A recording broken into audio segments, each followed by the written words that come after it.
Ladies and gentlemen, welcome on in. Boulevard Home Game of the Week here on the Fan Sports Network. Caden Formaster and Paul Ratliff with you here on the broadcast this evening from Pineview High School. The Pineview Panthers getting ready to take on the Cedar Reds on a Tuesday night here in southern Utah. A cloudy, windy Tuesday night for some Region 9 baseball. But you know what? We're pumped. We're ready. We're excited. It's going to be a good night here on the Fan Sports Network. Yeah, absolutely, Caden. We're looking forward to this great game between these two up-and-coming teams in Region 9. Region play just pretty much underway the last couple weeks, and we're going to get a sample of a great game between these two teams tonight. Absolutely. Both these teams, Cedar Reds and Pineview Panthers, sitting in the top 10 of the RPI. The RPI rankings have come out just recently in the last, I want to say just in the last day or two, it's come out. And so both of these teams are sitting in the top 10. And I believe Pineview, if I remember correctly, is in, I want to say, 5th, if I'm not mistaken, with Cedar in 7th. So both these teams ranked very closely together. Cedar's going to get things started for us first off here in the top of the first inning with number 9, Crew Giles, coming up to bat for the Reds. Yeah, the Crew Giles, we saw him on the football field for the Reds. He's one of the faster players on the roster. He's got 9 stolen bases on the season already, and he's just going to stripe that one. But it's going to fly harmlessly into the mid for the Panthers. Good first out off the first pitch for Pineview. And that'll send up Jacob Boyer to the plate. Boyer, a guy coming into the game, working his way up in the average department, trying to get higher, but still a really effective player for the Reds.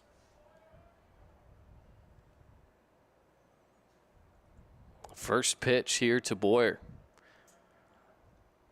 Outside for ball 1. I want to thank some of our great partners to make this game available to you here on the Fan Sports Network. Of course, Boulevard Home, our title sponsor this evening, making your house home for 50 years here in southern Utah. Boyer, the power surge, though, is evident with him. 5 doubles, 14 RBIs. So when he makes contact, he is a dangerous hitter and a guy that can go extra bases for the Reds. Puts bat on ball here, sends it out into left, tracking it down and finding it all the way back against the wall is Raiden Hunt. Tracked it all the way down.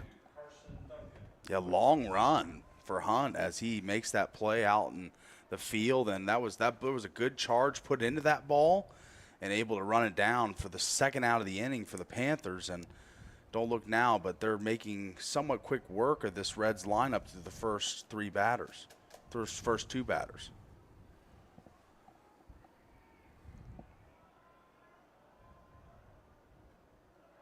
First pitch in for strike 1.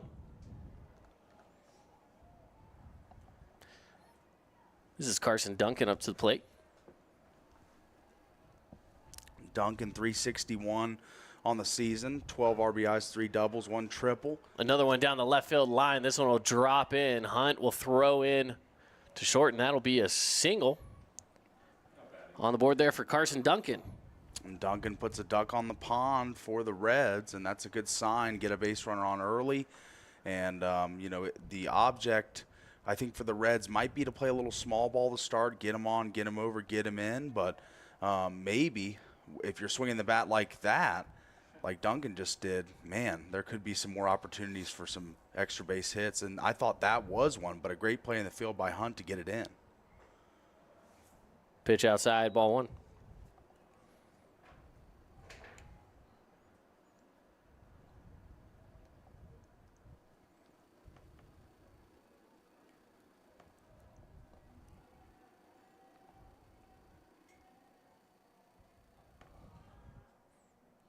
Ooh. Inside swinging for strike number 1 in the count.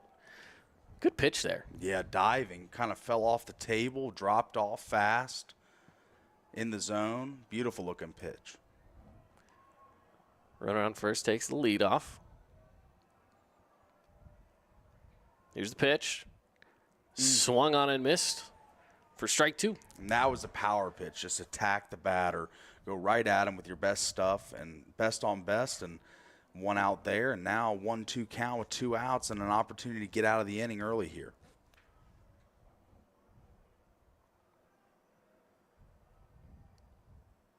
Pitch inside, hit him. That'll set him down to first. Put runner in scoring position as well. Yeah.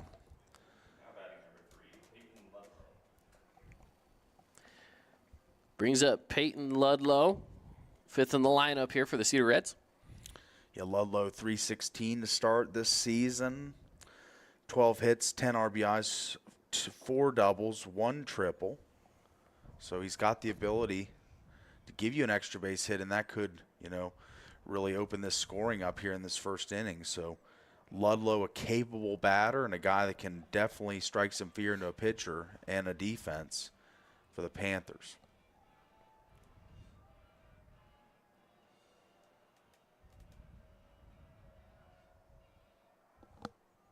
Here's the pitch.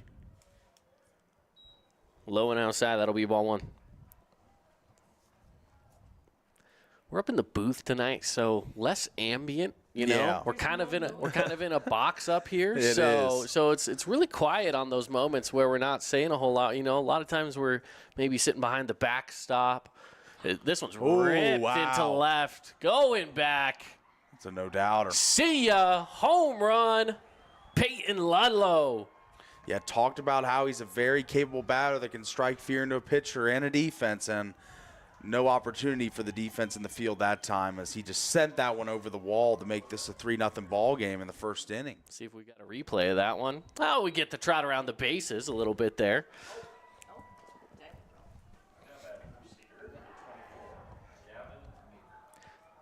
So clears the bases.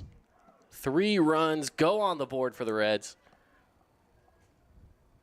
And this is where that hit by pitch comes back into play here. Absolutely. It definitely comes back to bite you and add an extra run on the board. And now the Reds, with 2 outs and 3 runs already in this inning, looking to continue to pile on as still, part of the heart of the order still coming up here. Another one sent high. In left field, Hunt's tracking it down, and he'll be there for out number 3 to close out the top of the first inning, but not before the Cedar Reds get a home run to clear the bases. 3 runs go on the board in the top of the first. To the bottom we go. Pineview Panthers have a chance to strike back here on the Fan Sports Network. Need an appliance or two? AWP's got you. Check out the remodeled expansive showroom, highlighting the Cafe series with colors like matte black, matte white, and modern glass. Make your kitchen stand out. Come see the local boys at AWP across the freeway from the Bloomington Walmart. Own property and want to rent it? Then you need the right team with 13 years of local experience. Aim to maximize your rental income and find quality tenants while keeping turnover low to increase your revenue and truly maintain your property. Learn more at redrockpropertymanagement.com. Best Friends Animal Sanctuary in Kanab is open daily for free family fun. Take a tour, volunteer, hike a trail, or bring home a new best friend. Visit Best Friends today for magical memories that'll last forever. Hi there, Dr. Cody Johnson from Johnson Pediatric Dentistry. Just like any good sports team needs a game plan, your child's dental health needs one too. Call us or check us out online. Don't forget to ask for our new patient special. Johnson Pediatric Dentistry, keeping your kids' teeth in championship form. Nets on Fire is the place to hoop in Southern Utah. Elevate your game with group or individual training with elite coaching. Hustle to netsonfire.org to learn more and see why so many rising stars hoop at Nets. Nets on Fire, building champions on and off the court.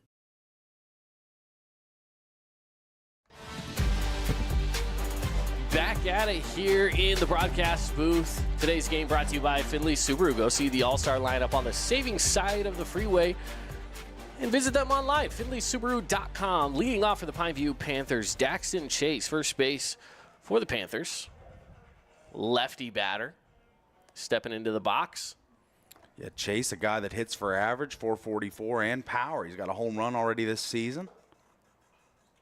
This first one, a roller over to the Reds dugout. Great speed on the base pass as well for Chase. He's kind of a 5-tool guy. leadoff hitter for the Panthers. Second pitch is inside. It'll be 1-1 count here.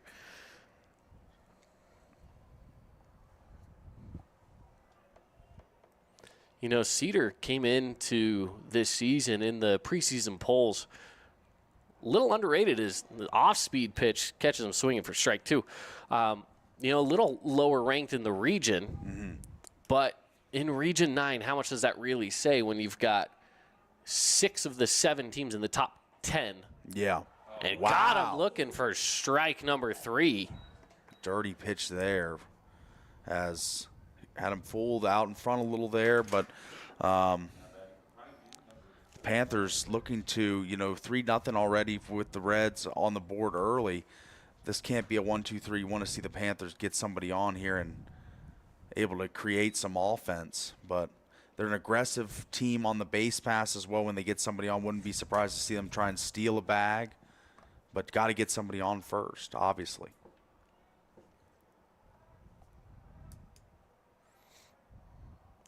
Here's the pitch to Ryan DeWitt. Ooh, that one was up there and inside, and he ducked his way away from that one off the end of the catcher's glove. That's ball 2. 2-0 is the count with 1 out. Fastball low in the dirt. That's going to be ball 3-3-0. Control a little bit of an issue early in this at bat here. Go ahead 3-0 for the batter, and now able to maybe get a nice pitch to hit here. And this is Brent Martin on the mound right now for the Reds.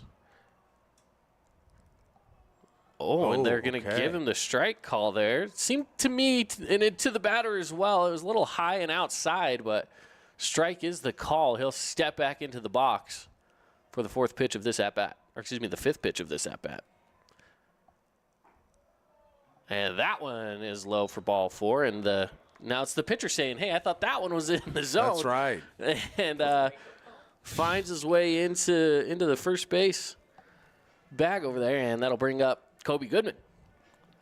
Yeah, Kobe, a guy that batting .297 on the season, 11 hits, 8 RBIs, 5 doubles, 2 triples. Got speed on the base pass as well.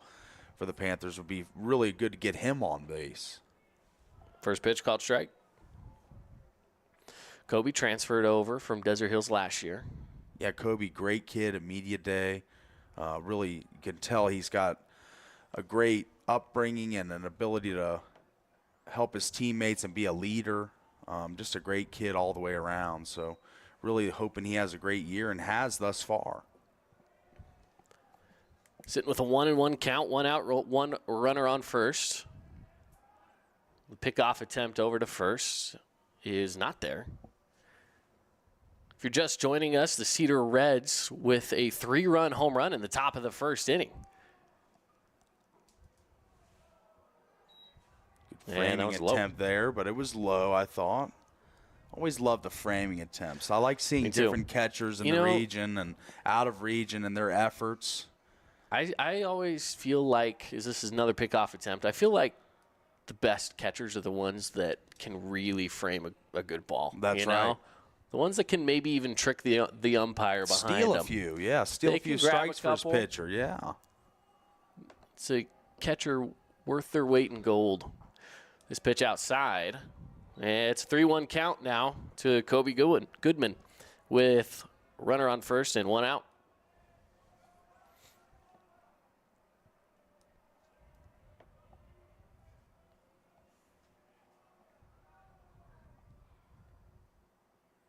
And it's low on the turf, ball 4. Sends DeWitt over to second. Goodman will trot on over to first after the walk. 2 walks in a row now for Brent Martin. Porter Campbell stepping up, right fielder. And this is where the power is in the Pineview lineup. 18 RBIs, 4 home runs on the season. So this is the heavy bat in the lineup and one of the heavier bats in the region. And the guy that you want at the plate when you got 2 runners on. Exactly. Get a 3-run home run in response to Cedar's 3-run home run. That's got to be what Porter's thinking here. First pitch, high and away, ball one.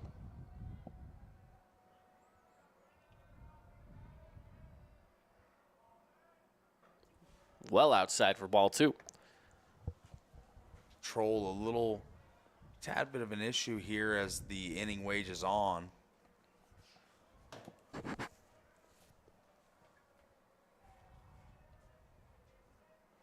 Martin, the righty on the mound, facing the righty in the batter's box. Looks back at second base. At the batter, back at second base, back and forth he goes. Here's the pitch.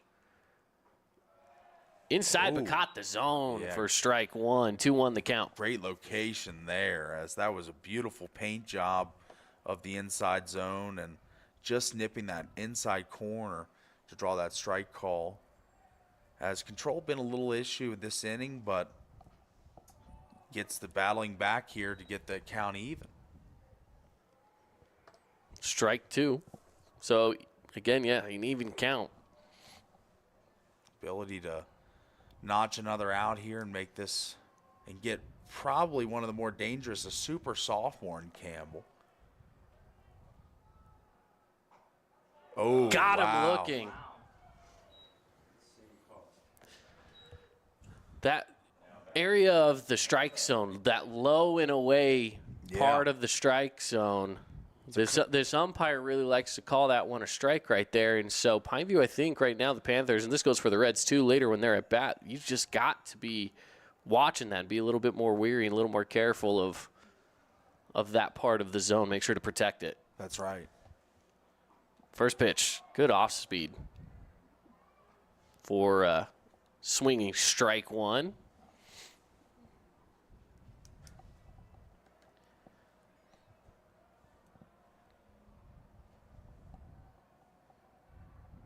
This is Raiden Hunt up to bat.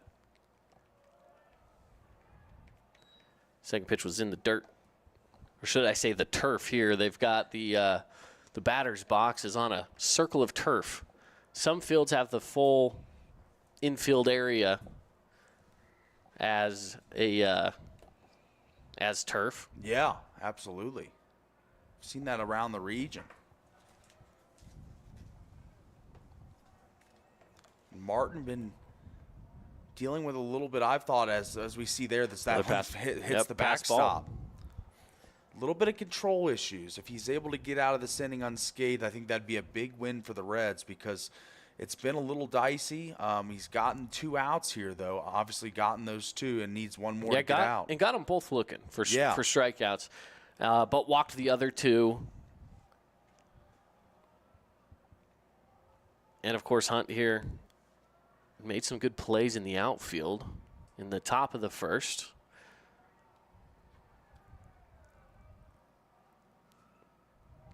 Inside. 3-1 is the count. 2 runners on, both in scoring position on second and third after the pass ball. 2 outs.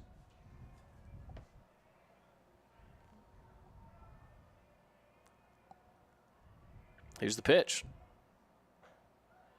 Got him looking for that one. It's a full count here at 3-2. Runner's going to be on the move here. And again, both in scoring position. Yeah. So anything on the outfield grass really gets it done here, I feel like. So just got to inch it out there, and that's going to draw the walk. And instead of runners going, of course, they load up the bases. Cash Cisneros, the catcher, heads up to the plate. That's 3 runners on, all from a walk. Each walked up there, so Cash heading into the lineup here. Yeah, Cash 364 on the season, 12 hits, 7 RBIs, 2 doubles, 1 triple. No home runs, but he's a guy that obviously loves to get out and run. He's got 2 stolen bases as well on the season. First pitch is called ball. This is point for Cedar where your back's against the wall with bases loaded, but you also have 2 outs. Hit right up the middle, past the pitcher and past the outstretched glove of the second baseman. 1 run will score, another run coming around, and he'll touch plate 2 runs in for the Pineview Panthers. And what a strike that was by Cash, as he just sends it right through the hole where nobody is, of course, in the middle infield, and gets it through for the 2 runs. And still a dangerous proposition for the Reds, as still got 2 runners on here, and we're in the midst of a 2-out rally by the Panthers.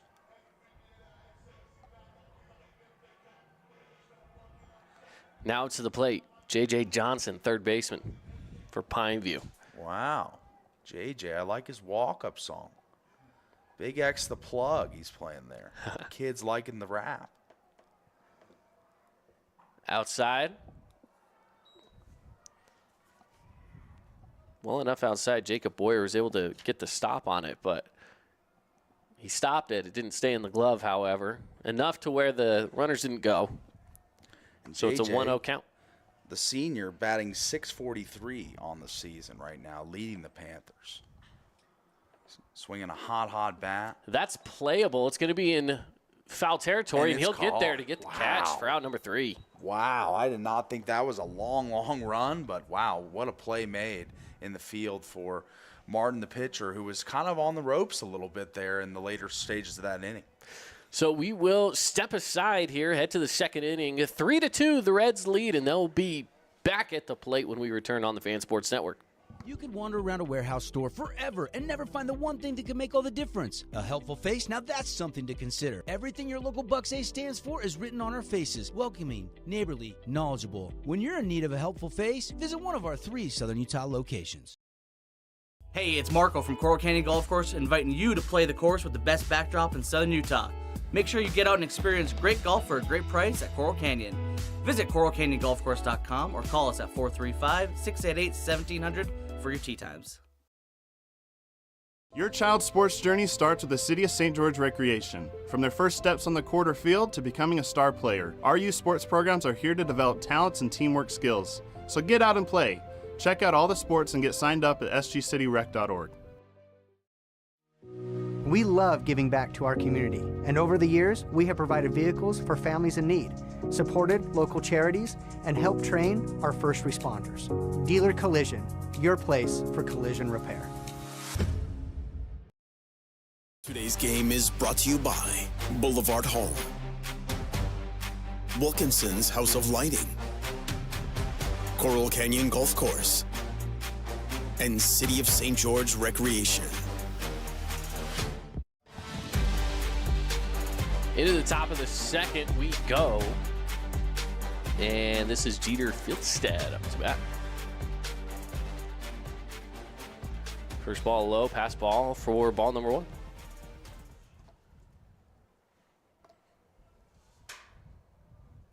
Today's game brought to you by some of our great local partners like Bucks Ace Hardware. You can check out Bucks. They've got everything from guns and ammo, barbecues, lawn garden, and of course, everything you need in the hardware section to get the job done. Think Bucks with their 3 Southern Utah locations. 2-0 now is the count.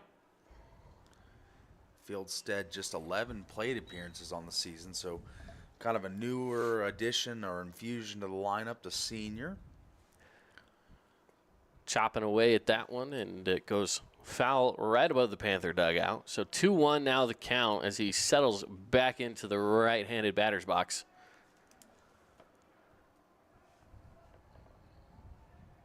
And the pitch. It's that part of the zone. The batters don't like to swing there, but the umpire likes to call it there. It's 2-2 now the count.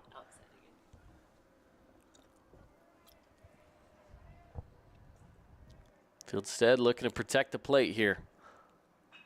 And it's a chopper over to short, picked up on the run. The throw to first, it's there in time for out number 1 for the Panthers. Good looking play there, as that ball was struck pretty hard, but on the ground, moving slowly, and easy little play for the Panthers to get the first out of the inning.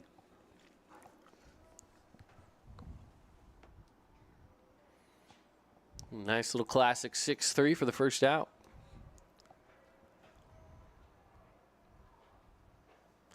Swinging and missing for the first pitch is Jake Burgess, the shortstop for the Reds.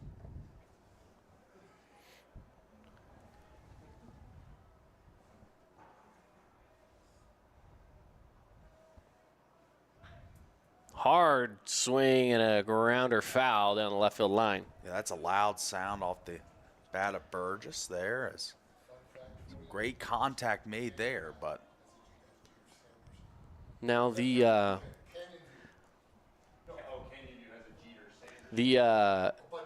MLB right now is very controversial on the whole bat game with these torpedo bats. I'm sure you've heard all about these, Paul. I have. We're going to start seeing some of those popping up here in the high school game. I'm not sure. The density thicker in certain areas of the bat, and wow. We got a 1-2 count now to Jake Burgess. Let's see how he handles this one. Swinging on and miss for strike three. Strike three and the out. 2 outs. So that leaves it with nobody on, 2 outs, 3-2 ball game here in the top of the second. And the Reds, all 3 of their runs coming in the first inning off of the bat, Peyton Ludlow with a 3-run home run. We got a strong wind right now as well, blowing across the field from right to left field, strike number 1.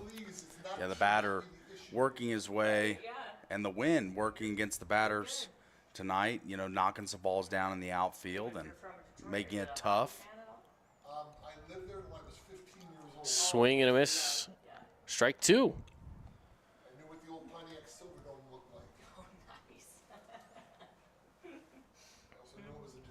It's 2 outs, 0-2 count.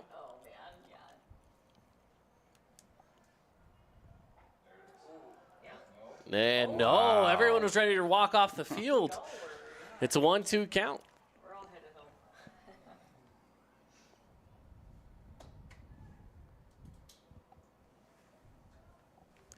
So Truman Brandt here with a 1-2. And pass ball there for the count to go even at 2 apiece. Catcher's going to go have a little chat with his pitcher over there. Again, pitcher-catcher tonight. You have Trayson Millen for the Pineview Panthers on the mound and Cash Cisneros behind the dish. And I can guarantee that they are just trying to say, hey, let's just get that last. We just need a strike, just 1 strike. It's not about trying to get that last out. It's really about 1 strike. So here we go, 2-2 count, back in the box, and got him looking. Whatever that conversation was, it paid off for him because that will clear the board. Take us to the bottom of the second inning. We go here on the Fan Sports Network. Stick around after this break. From bold statements to subtle compliments, Wilkinson's House of Lighting will help you more fully enjoy all the different spaces in your home. Find us online at shopwilkinsons.com or come in and see what's new. 88 East, 1160 South, just off Main.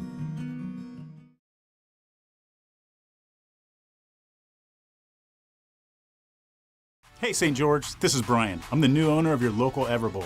Looking for a delicious, nutritious meal? Come to Everbowl. Our acai bowls are packed with superfoods to fuel your day. And it's where Region 9 sports fans fuel up. Fabulous Freddy's is the locals' choice for a full-service car wash. It's fast. Have your car washed in just 20 minutes or less. Fabulous Freddy's always keeps it clean inside and out with 2 Southern Utah locations as well as in Vegas, Lehigh, and Sandy. Today's game is brought to you by Appliance Wholesalers Plus, Buck's Ace Hardware,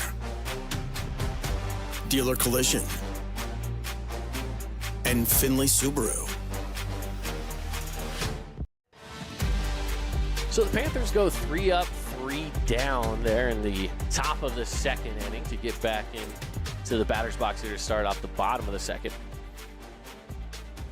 And it's going to be Tristan Sylvester, the DH, stepping up to the plate first, and he gets ball 1 to get things started here.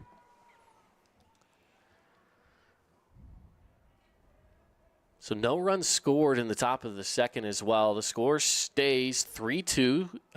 Cedar Reds lead. This one's popped up, fouled away. It'll go out of play. Evens the count at 1 apiece. Sylvester just 6 at-bats this season. Batting .500, 3 hits, obviously, 3 runs on the season as well, 1 double.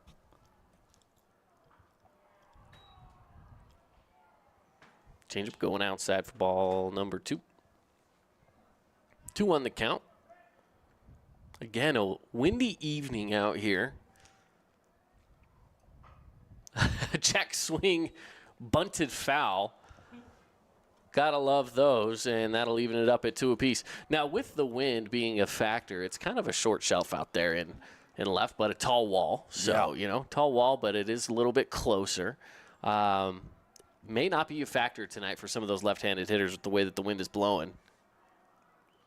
Yeah, the American flag in center field waving vigorously out there. Hard to even see I don't even think they have the flag up anymore. Oh, but yeah, it's down. Yeah, the flag was, the flag has seen better days out there in center field for the baseball team here. So this one's ripped into left center. It'll drop in. Round in the bases, Sylvester. He'll stay at first. The throw comes in, and it's a stand-up single for Tristan Sylvester. Yes, Sylvester, great looking stroke there. Full extension, gets it out to the outfield. And the single puts a duck on the pond for the Panthers, and an opportunity here to get evened up in this game, down 3-2. Trayson Millen, the pitcher, steps up.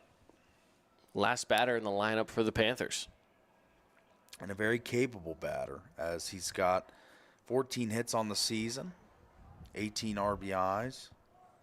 I'm sorry, 10 hits on the season, 5 RBIs. The first pitch is not there. Trying to provide some run support for himself here right now. Yep. The first pitch caught swinging for strike 1. 0-1's the count. Second pitch low in the dirt. 1-1. Again, should I say the turf? I'm going to keep saying dirt because that's what I'm used to, but it is technically turf here at Pineview. That's right.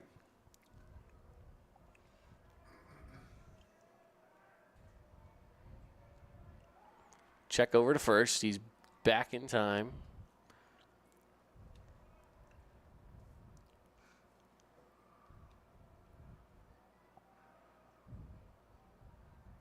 This season, a condensed season for Region 9 as well. 3 games a week we get.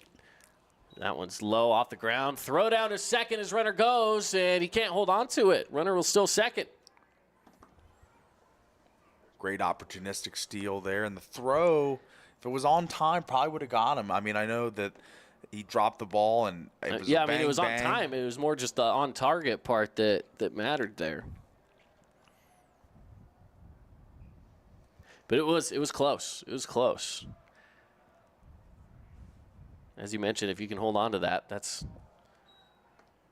possibly an out. And instead, you got a runner in scoring possession with a 3-1 count right now to Millen. And after him, we'll get right back to the top of the lineup. Looking to bunt, pulls back from it, but it is a called strike, full count. 3-2, no outs, man on. Good situation here for the Panthers. Man in scoring position. Opportunity for something here, and payoff pitch coming.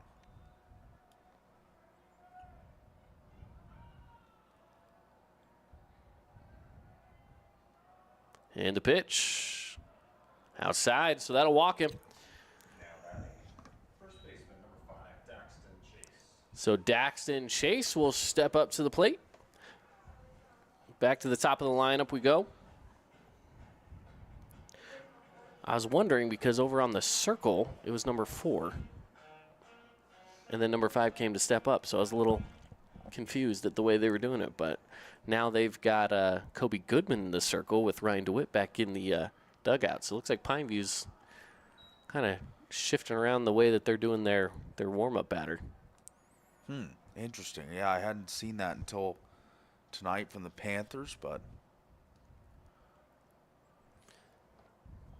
first pitch ball, so it's a 1-0 count. No outs still here in the bottom of the second inning. 2 runners on, 1 on first, 1 on second.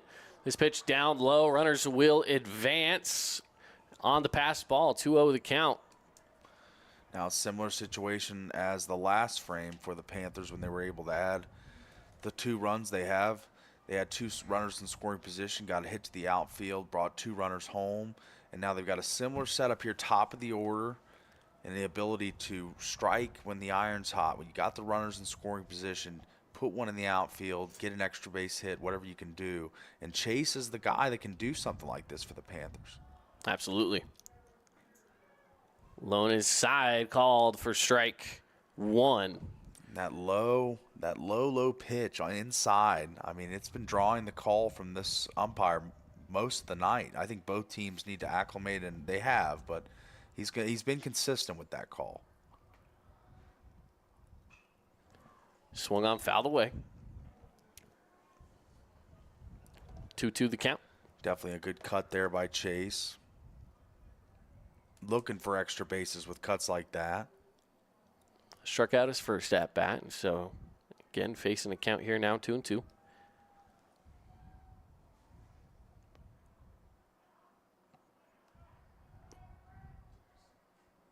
And I don't know if that got him or if that went behind him, but either way, a runner's going to come in and score. And that advances another runner over to third, and we've got ourselves a ball game here, all tied up at 3 apiece. Yeah, deadlocked, and pass ball's been an issue for Martin tonight. I believe that's his second, if not third. So having a little issue with the dirt balls and balls that are getting by the catcher here tonight. But I think that's what this conversation is, our little meeting on the mound here. You know, sometimes in this position, it's all about just throwing strikes. Yeah. You know, you might be worried about your off speed. You might be worried about throwing some sliders and changeups and whatnot. You want to try to throw something different, not just fastballs down the pipe, right? I get that. But at the same time, you don't want to be throwing the ball away. So it's definitely a dance that you got to play as a pitcher up there. We'll see what he does here on a 3-2 count. Still no outs for the Reds. That'll walk him. Put runners on the ends, first and third. Brings up Ryan DeWitt. Shortstop for the Panthers.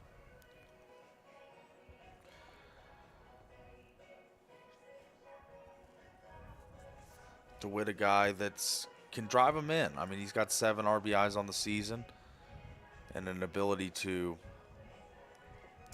He's got a great walk-up song, too. Oh, yeah. I'm jamming up here. Yeah, it's great. Who is that, by the way? I'm not even sure on the artist. I mean, if you're able to pull it, I'll give you major brownie points. No place I'd rather be. You know, I don't know off the top of my head. Something Bandit is what it. Clean Bandit. Clean Bandit, all right. Never would have guessed that in my entire life.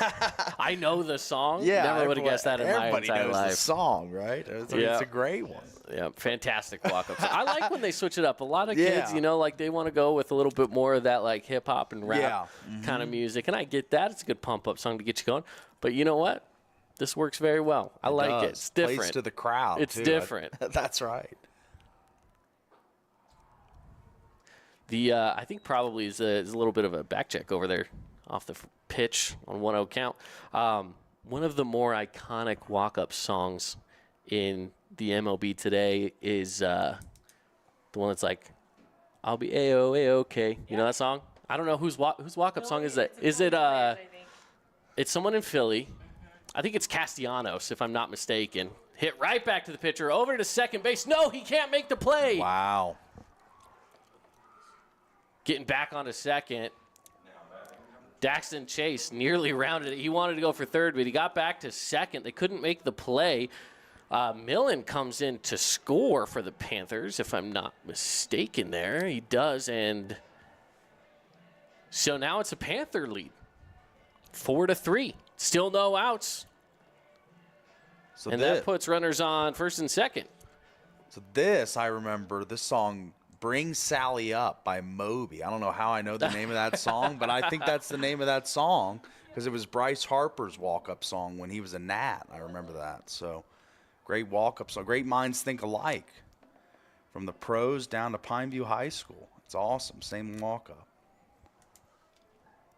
Now that last one, you scored an E1? Yeah. Yeah.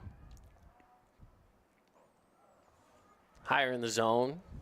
Close, but not quite there. Ball 1. What would your walk-up song be? Wow. That's the question, Paul. I want to know what That is a great question. You've opened the door to so many possibilities here. I mean, I like a lot of different genres as we see one go outside there for ball 2. Yeah, I do like Pink Tara, Pony Club. camera over here says Pink Pony Club. Yeah. Hey, that might actually, a little hot to go might pump up the crowd for you there, Paul. I don't know. That's right. That's very true. I can't lie. I do like the Pink Pony Club. There you go. I don't know if it'd be my walk-up, though. Inside. Checked over to first. Oh. Close. He's not there in time. Had that throw been a little more on target, I think it was on time. Had been a little more on target, they might have got him. But instead, it's facing now a 3-0 count. That's the last 2 stolen base attempts for the bat was a back pick attempt, but the last stolen base, if it was on target, probably would have been an out. And that back pick probably would have been an out, too, on target. Could have been. So it's a 3-1 now, the count. Goodman just letting that one go after the 3-0 count. I mean, of course, very rarely are you ever going to see someone swinging on that 3-0 unless it's just a watermelon coming at you. That's right. You feel like you have to swing. And they'll walk him. They will walk him there. Loads up the bases for the Panthers. 4-3 they lead here in the bottom of the second. A good second inning it's been. Still no outs. So with the bases loaded up, you've got Chase on third. DeWitt has moved up to second, and Goodman now on first. Porter Campbell, cleanup hitter, stepping up to the plate. Campbell, the leading home run man for the Panthers. 4 this season already. Yeah, 4. So this is the guy you want up right now. High and outside for strike 1. This umpire, you start to see their tendencies. He's not afraid of those outside pitches kind of being called strikes over there if they're painting that side of the zone. Yeah. And it's harder to protect the plate when you're a batter on some of those. This one swung on and tipped away for strike number 2. 0-2 the count. This is where you want to be right now for Cedar, though. You'd rather be facing off against a batter with an 0-2 count than with a 3-0 count where it was against the last batter.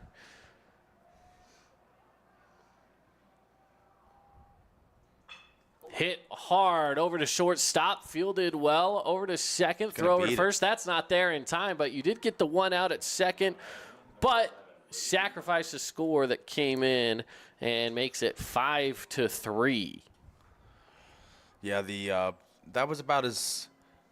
I mean, you wanted the double play, of course. You wanted the 6-4-3, but the Reds do get one out there and able to at least get a start here in this inning for Martin as he's kind of battling here in this early stages of this one.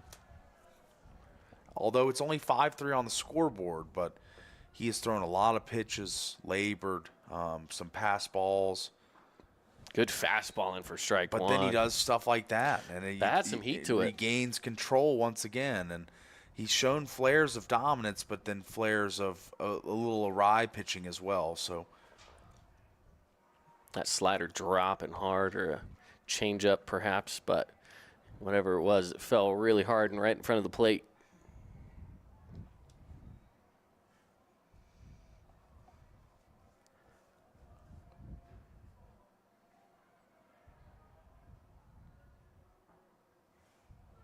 Good pitch, strike 2.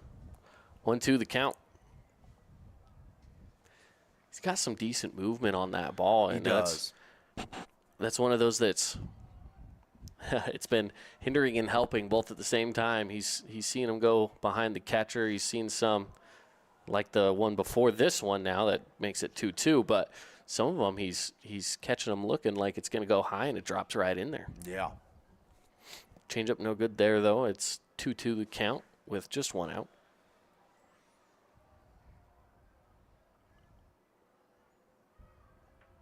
Runner goes, fouled away. Barehanded catch from the catcher off the backstop. Yeah. Gotta love that. A little athleticism from the catcher there. Great feat of athleticism. A lot of foul balls. A lot of Fabulous Freddy's foul balls. Yeah, absolutely. Love the Bluff Street location. Ike's. I know you're an Ike's fan, too, I love aren't me you? some Ike's. Yeah. I love me some Ike's. I get the Marshawn Lynch or this one's just a half-hearted swing for strike number 3. I was going to say, I get either the Marshawn Lynch, which is great. That's basically like a sandwich with chicken fingers on it. Fantastic. Or I like the Millennium Falcon, which is like a chicken fried steak sandwich. Wow. That one's really good. I have not tried that with some one. barbecue sauce and ranch on it. Wow. Yeah, it's speaking my language. That one's really good. Get yourself some Ike's. All right, 2 outs, runner on first, runner on third. Here's the pitch. Inside, runner gets caught in the middle. He decides to finally go for it. The catcher hesitated. Had he maybe just thrown down, they would have caught him in a pickle. But instead, the runner advances. And it's a 1-0 count now with runners both in scoring position. 2 outs on the board in the bottom of the second. For those of you listening on the radio side here on the Fan Sports Network, first off, we appreciate you listening. But we are also streaming on video over on the fansportsnetwork.com and on the Fan Sports Network YouTube page. So if you want to watch this game tonight, you can watch it over there. Yeah. But, you know what? If you have to step away from watching it, you can still tune in your car. If you need to go run some errands, just tune in to 99.5 or 95.3 here in St. George. And for our Cedar listeners, 93.1. Absolutely. Pitch outside, and that'll be ball 3. Shout out to our camera operator, Tara, getting all the good shots in there. All the coverage here. Doing a great job thus far. 3-0 count. Again, runners on second and third.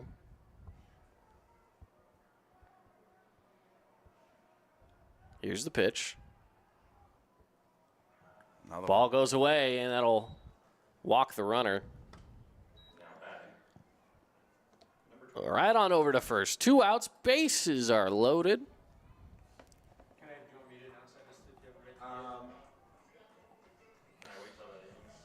We've seen this inning so far. All but J.J. Johnson with Cash Cisneros now stepping up to the plate. So 8 of the 9 batters have come in now in this inning. But only 3 runs have scored. So Cedar hasn't really given up too much to where it feels like it's being put away. That's not the case here with 2 outs and 3 on. They could leave it like this at just a 5-3 score heading into the top of the third. The ball nearly gets away there on an outside pitch for ball 1. But the Reds, again, you gotta love baseball when it's a bases loaded situation in 2 outs. That's right. Pulse pounding, tense moments here. For both teams. Yeah, exactly. Good pitch, Ooh, fastball, wow. strike 1. 1-1 the counts. Regains his composure, Martin. I mean, it's been kind of an up and down game and an up and down inning, but that was a great looking pitch. I mean, he just impresses me that he can just have a pass ball and then come right back with a great dominant pitch like that. Popped straight up in the air. This one's in an elevator shaft. And caught coming in from first base to make the play there. That was a fantastic play by Jeter Fieldstead to come on over and get the out on the pop-up and save themselves any more runs coming off of the board. So, clearing the board here. Again, it is 5-3. The Panthers currently lead this one as we head to the top of the third here on the Fan Sports Network.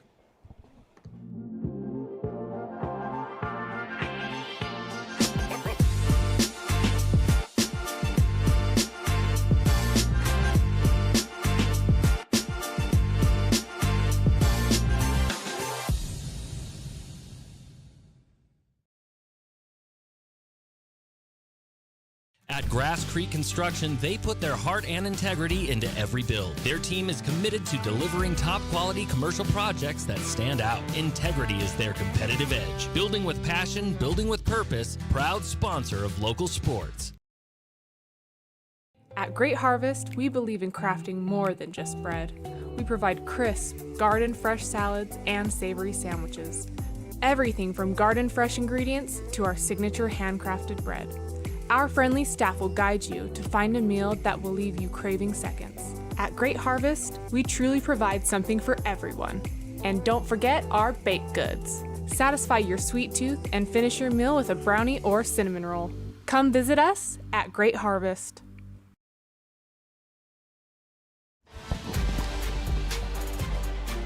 We carried on the conversation of walk-up songs over here in the break. Tara, running the camera over here, says that I've got Smooth Operator as mine, and I said, you know what, I'll take it. That's perfectly fine with some Smooth Operator. The Reds come up a bunt on the first pitch, thrown over to first for out number one. A quick out here for Pineview Panthers. Yeah, going for that quick element of surprise, kind of get them off guard with the quick bunt on the first pitch of the new inning.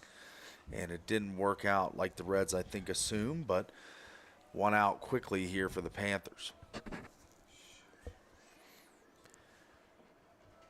So the lefty stepping up to the plate, Jacob Boyer, the catcher. Boyer made some really athletic plays behind the dish, but they never fully paid off. First pitch well outside. Again, I like the confidence in your arm to be able to make some of those throws, and he was getting them where he needed to get them. Just again a little faster, and maybe those are going to be outs on some of those throwdowns he had as this one fouls away over into the to the track in the football field area. 1-1 count. Milne done a good job thus far keeping, other than the 3-run home run, really that's his only blemish thus far in this game, and it's had good command. Location's been crisp.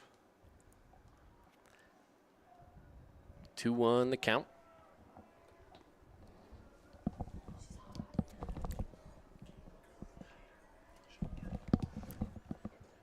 So on the 2-1, low and away. That'll be ball 3. 3-1 count here in the top of the third. Again, 5-3 the score. Panthers lead. The Reds took the early lead with a home run. Nice little 3-run shot, and that will send a runner down to first base. Jacob Boyer finds himself on. Flew out in the first inning, but catches a walk here. A good eye and evaluating those pitches and seeing that not swinging into the junk and drawing the walk. And now the Reds down 2 runs here. Still early, I would say.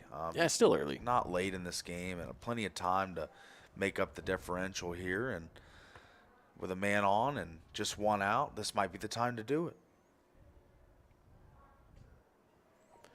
Now stepping up is Carson Duncan, second base for the Reds.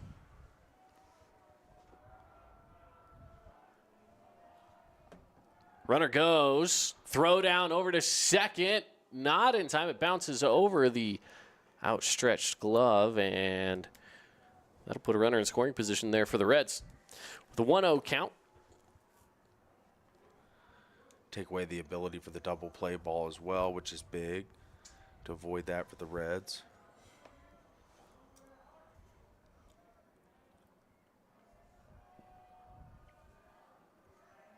Here's the pitch. Hit over to short. He stumbled with it, couldn't pick it up. So runners on first and second. Carson Duncan getting on. Just knee 6 there. Hard to field. I mean, that ball was kind of scorched a little bit off the end of the bat, but still a play that probably should have been made by the Panthers. At least not turning the double play, or because he actually got a nice little off the base at second base. Well, he might have had to play at second too, but sure. First pitch fouled away. This is Carver Tom up to bat, third base for the Reds. First at bat, he was hit by pitch. Then became one of those runs that scored off of the home run. This one outside. Ball goes away. Runners go over to third and second. The ball gets away again. He's going to take off for home. Throw coming in from left field. Hunt decides to just cut it off at third. So the runner will score. And this game just got a little bit more interesting now. 4-5 game. Panthers still lead, but Reds get one on the board. Reds still with a man on second, too. So still an opportunity to add on and tie this game up potentially or take the lead in this inning because only one out. Plenty of boppers throughout the lineup here. And yep. Strike is the call. That's that tailing away pitch that he's really been calling consistently pretty much all night for both sides. So absolutely. That's Brady Womack, by the way, the pinch runner that came in to score there. Fouled away over towards the Panther dugout, and count remains 1-2. Again, for those of you just joining us, the score right now, Panthers 5, the Reds are 4. Here in the top of the third inning, Reds at bat. One runner on second, one out with a 1-2 count. And here's the 1-2. That's low. Evens it up.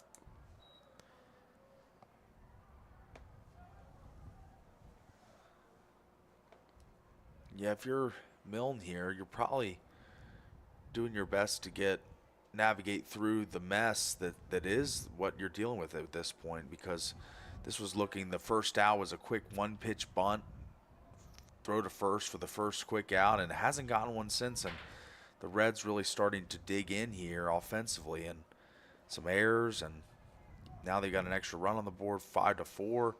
I mean, this hasn't been the dream inning for the Panthers, and the Reds salvaging this inning and making the most of it here. Absolutely. Wow. Well hit between the gap, the 5-6 hole, and here comes the run around. The shortstop throwing in, and it's not in time. Coming around to score, Carson Duncan off of that E6 error. And now we see ourselves with an even 5-5 score, leaving a runner on first. Yeah, and we're going to have a meeting on the mound here. Yeah, just one out on the board as well. So this is some important territory right now for the Reds to try to, not just, they've chipped away at the lead, they've got it back to even numbers, but now it's just get back into the lead. You got a runner on, only one out. Cedar, you're sitting in a good place. For Pineview, the double play is in motion. You've got that up for grabs right now as well. So you can get yourself out of the inning off of one single pitch if you really can, obviously. Execute it correctly. Yeah, exactly. You're right. So both teams sitting in different positions right now where they feel like they could do something here to wrap up the top of the third. But for Cedar, this has been a phenomenal inning for them. Just grinding away, getting a couple runs across. Peyton Ludlow steps up. He hit the home run to start us off in the first inning, give us some fireworks. What can he do here in his second at-bat? First pitch low, but called strike.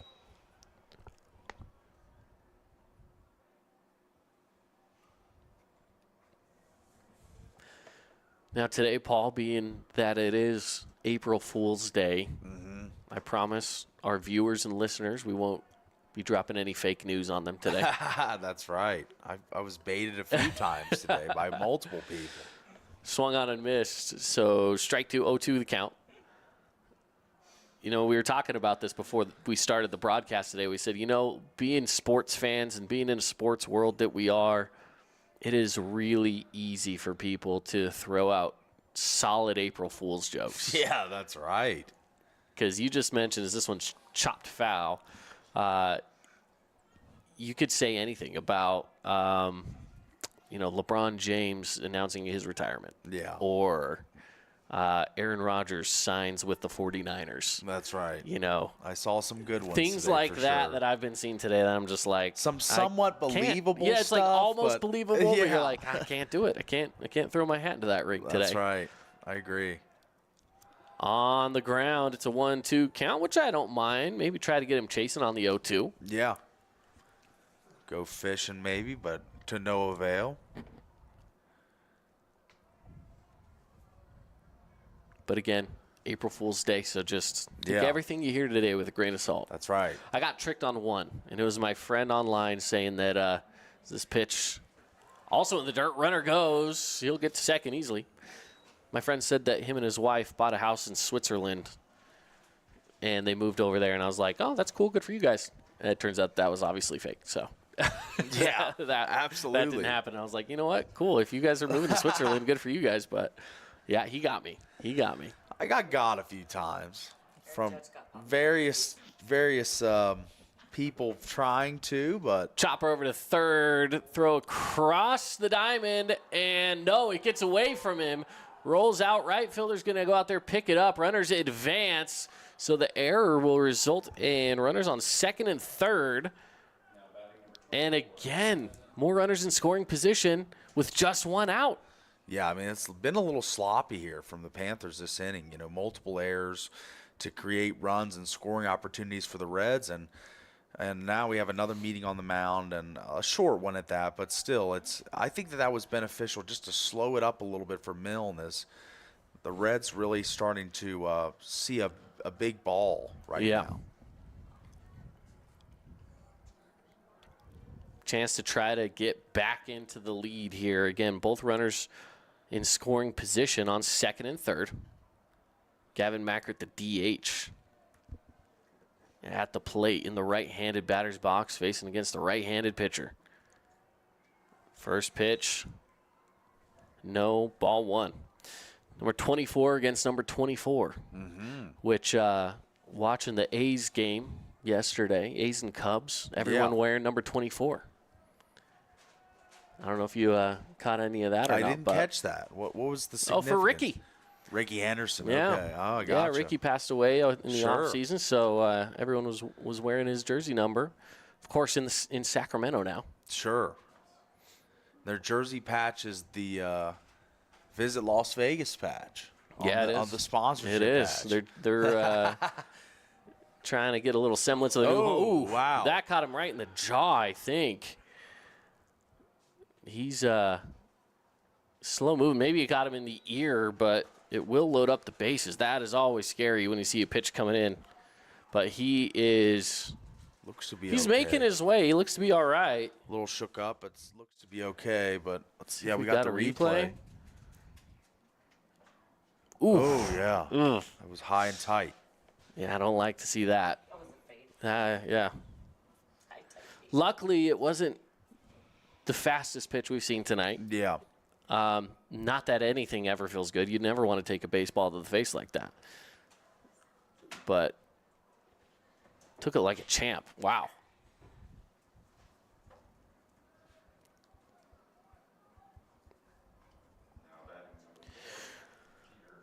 Well, bases load up here. We've seen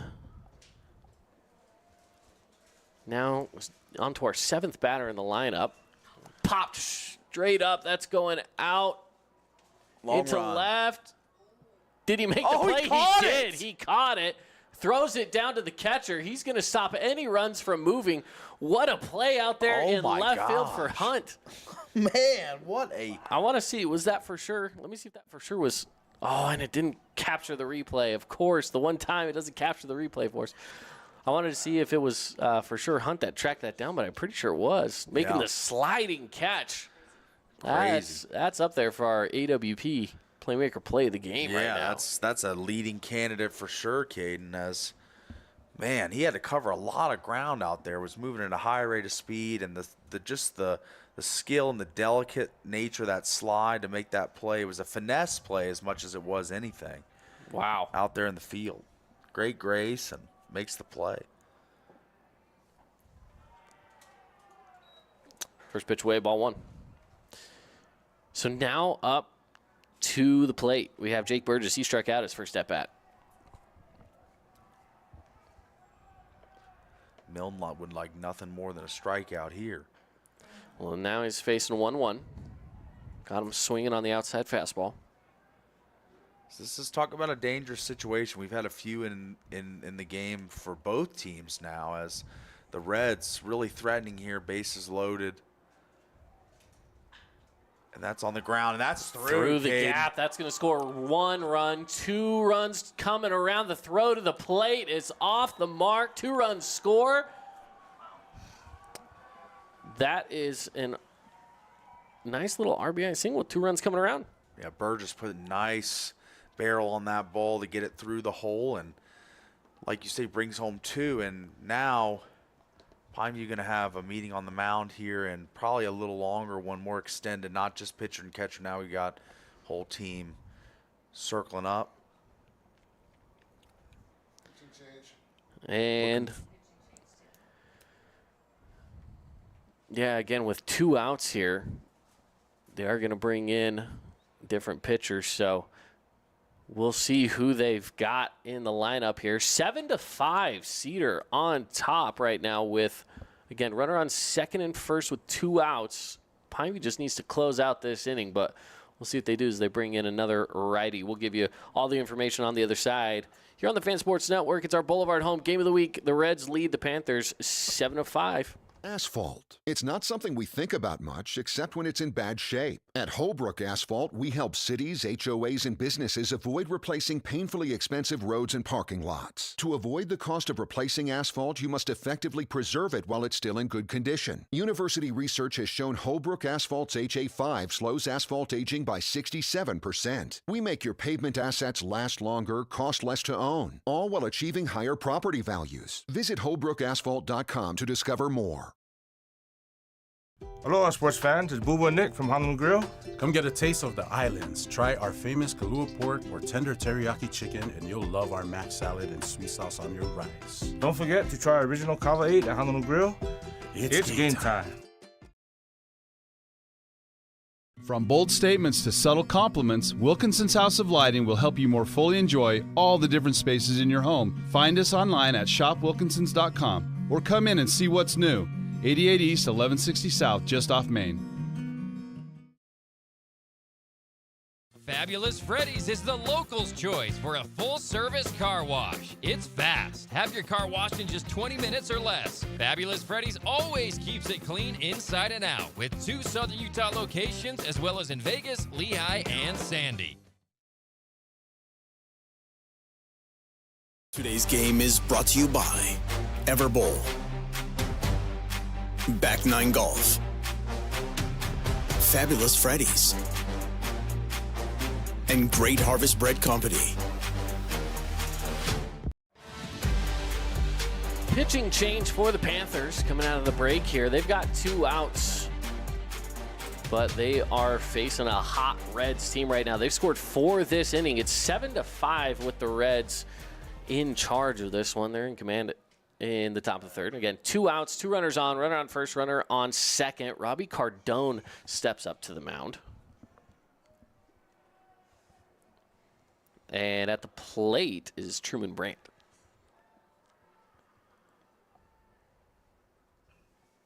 A little check swing bunt for strike number 1. Cardone comes into game in a high leverage situation. Obviously with a runner in scoring position, 2 outs. The Reds looking to add on here. Top of the 3rd. It's that outside part of the zone. Didn't call a strike this time. It was pretty close to about the same spot that he's been calling those strikes, but it must have been a little lower, a little more outside than I can see from my vantage point over here. But he's been really liking that strike zone. That one's a little higher. So it's a 2-1 count now.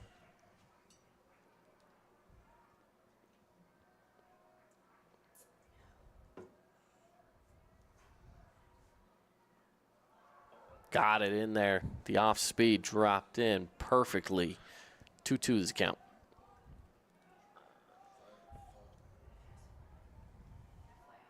Two outs. Opportunity to get out of the inning right here for Cardone. Got him. Got him looking for strike number 3 and out number 3. to finally put an end to this brutal top of the third after allowing 4 runs to score for the Reds. But the Panthers, they've been swinging the bat pretty well themselves. Can they get it done on the other side and try to even this thing up a little bit tighter here? To the bottom of the third we go on the Fan Sports Network. Stick around. Hi there, Dr. Cody Johnson from Johnson Pediatric Dentistry. Just like any good sports team needs a game plan, your child's dental health needs one too. Call us or check us out online. Don't forget to ask for our new patient special. Johnson Pediatric Dentistry, keeping your kids' teeth in championship form. House of Jump is Southern Utah's only indoor trampoline park and your only place to jump, dunk, and dodge.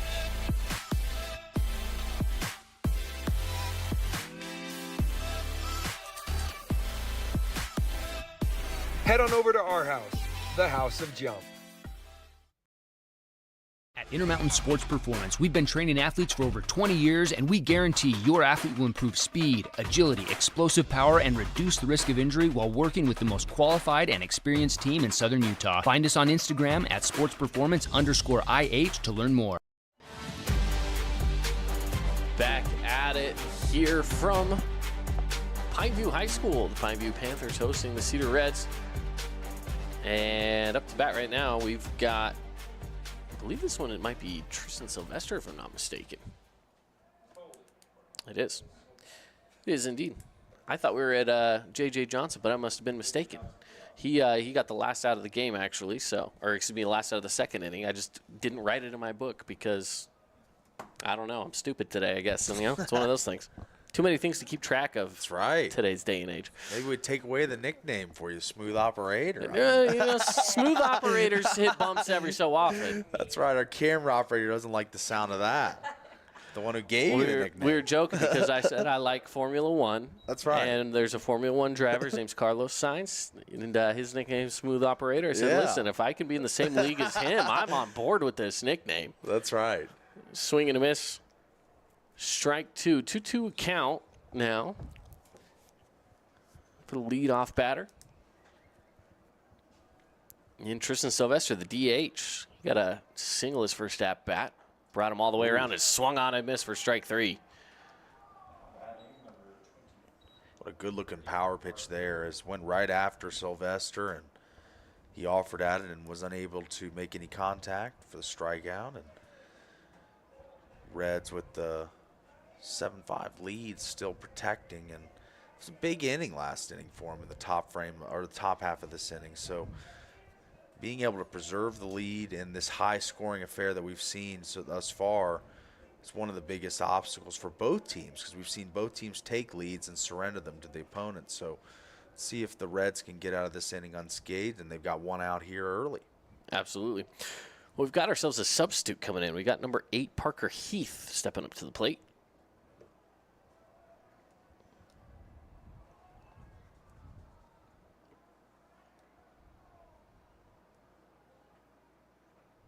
First pitch called strike.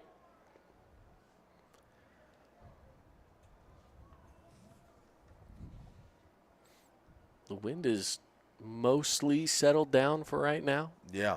It has been whipping. Not too bad. So we got ourselves a 1-1 count. Heath, 9 RBIs, 2 doubles, no homers, no triples, but swung on that one, miss. Maybe a little bit of a foul ball there, I suppose.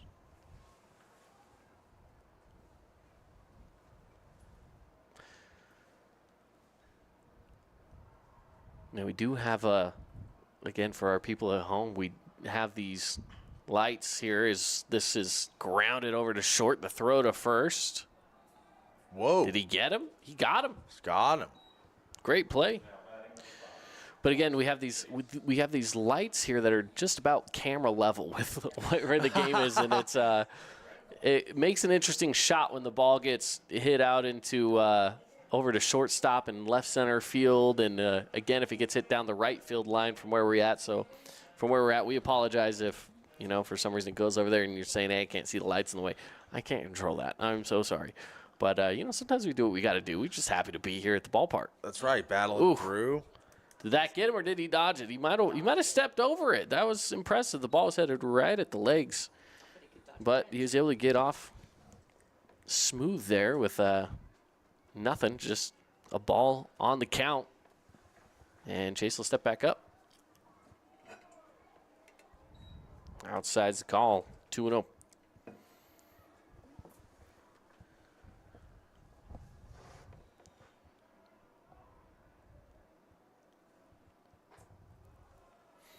Now the count. Good one for Chase here.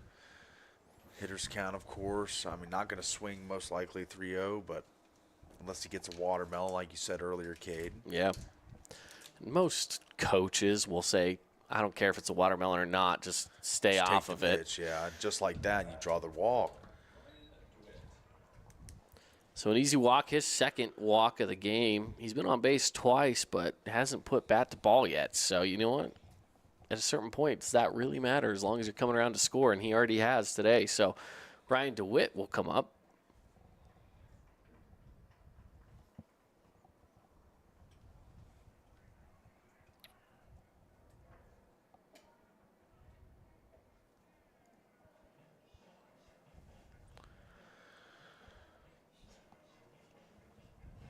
Looks like. And we got ourselves a little bit of a pitching change or something going on out here, don't we? So we'll see who they got on the mound up there. I haven't caught a number yet, but these Cedar jerseys are a little difficult to read. Looking at number 20. Yep, Colin Corey. See who we got out there.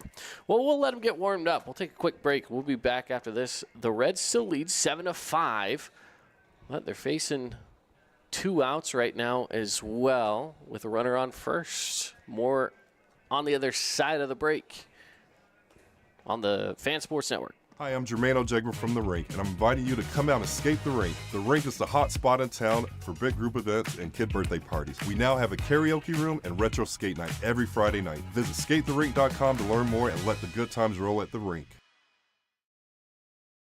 Relatives coming to visit? Not enough room? Maybe you're looking to host a family reunion and need a house with a pool. Red Rock Vacation Rentals has got you covered. From 2-bedroom condos to 10-bedroom luxury homes, they truly have something for everyone. Visit stgeorgeutahvacationrentals.com. Today's game is brought to you by Johnson Pediatric Dentistry, Sport Court, Scooter's Coffee, and Holbrook Asphalt. All right, back at it here. The replacement pitcher is warmed up, ready to rock and roll here.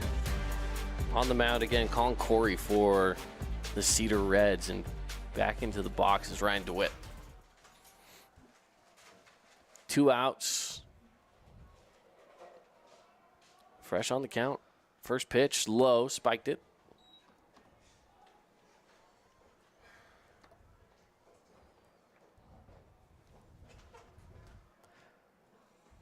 Just joining us, we've got ourselves a 7-5 ball game. The Reds on top. Off the end of the bat, hopping over to first. Easy out number 3 for the Reds. And that will send us into the top of the 4th.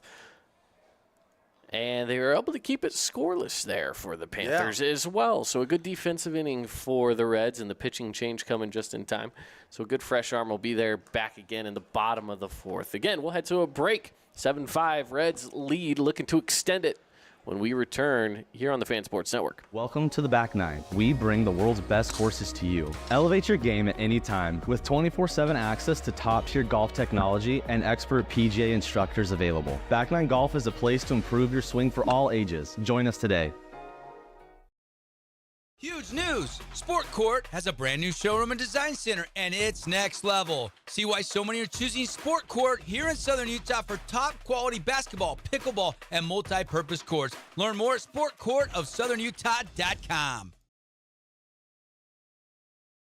Nets on Fire is the place to hoop in Southern Utah. Elevate your game with group or individual training with elite coaching. Hustle to netsonfire.org to learn more and see why so many rising stars hoop at Nets. Nets on Fire, building champions on and off the court. Today's game is brought to you by Wilkinson's House of Lighting, The Ring, Jersey Mike's, and Coral Canyon Golf Course.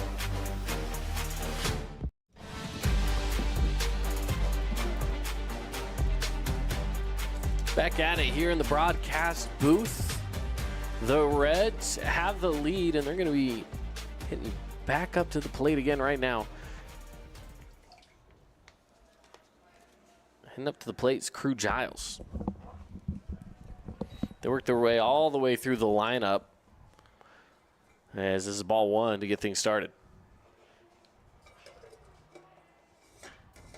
Strong hit right over the third base and caught. Wow, what a play. Whoa.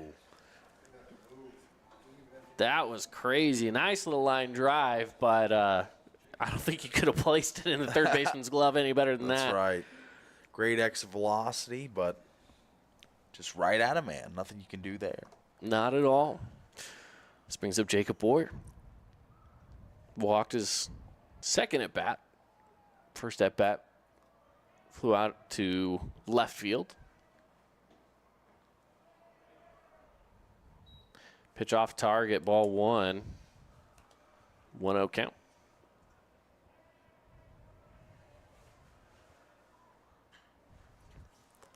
Oh. Popped foul, and that will go over the netting.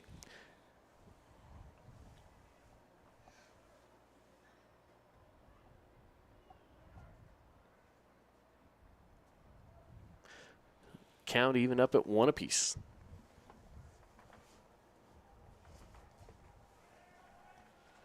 So with the even count, back into the left-handed batter's box, Boyer.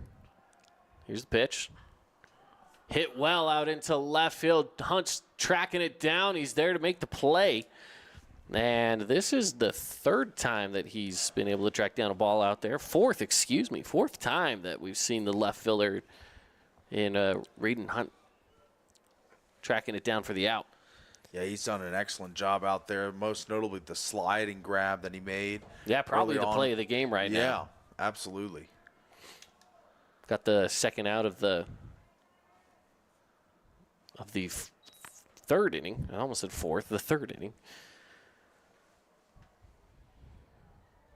First pitch ball. Nobody on, 2 outs. And strike. Good pitch.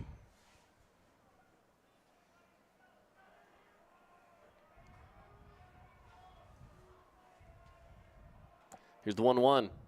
Swung on, missed, strike 2.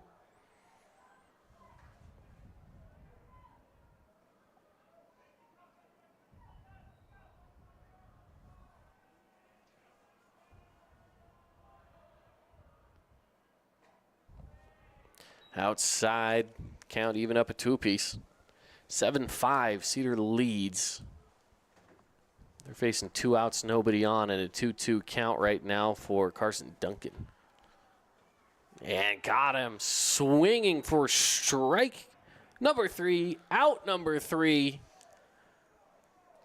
And the Reds pitches. Yeah, Reds put away in the top of the 4th. We head to the bottom. Panthers again down by 2, 7-5 on the Wilkinson's House of Lighting scoreboard. We return to our Boulevard home game of the week after this. Need an appliance or two? AWP's got you. Check out the remodeled expansive showroom, highlighting the Cafe series with colors like matte black, matte white, and modern glass. Make your kitchen stand out. Come see the local boys at AWP across the freeway from the Bloomington Walmart. Best Friends Animal Sanctuary in Kanab is open daily for free family fun. Take a tour, volunteer, hike a trail, or bring home a new best friend. Visit Best Friends today for magical memories that'll last forever.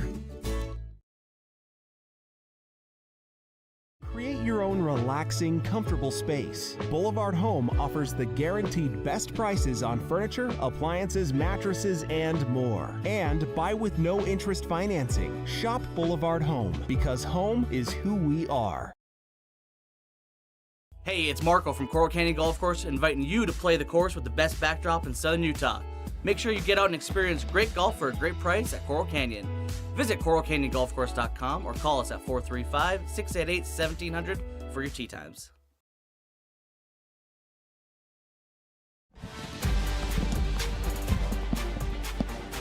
Back at it here inside the broadcast booth, 7-5. The Reds lead, and the Panthers trying to get something rolling here. This ball down and in the dirt on the first pitch. So it's a 1-0 count to get things started.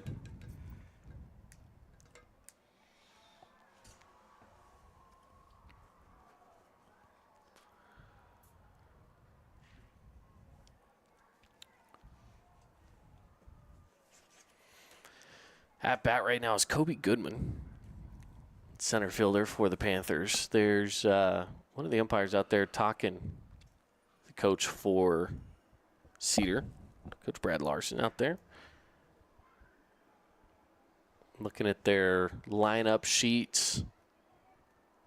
Must be some sort of confusion, but I'm sure they'll get it figured out here shortly. For those of you listening on the radio, you can also stream the game over on the fansportsnetwork.com and watch the game live. And vice versa, if you're watching the game live and you need to go run somewhere, you can always turn it on the radio. If you're in Cedar, you can listen on 93.1. If you are in St. George, listen on 99.5 or 95.3. Yeah. Plenty of spots on the dial to find. Oh, yeah, you can find us just about anywhere.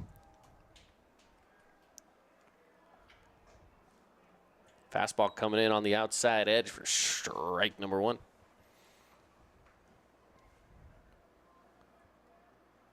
Good looking pitch. I like when you attack the batter as this one headed right down the right field line. Goes foul, just foul, and that'll bring it on back.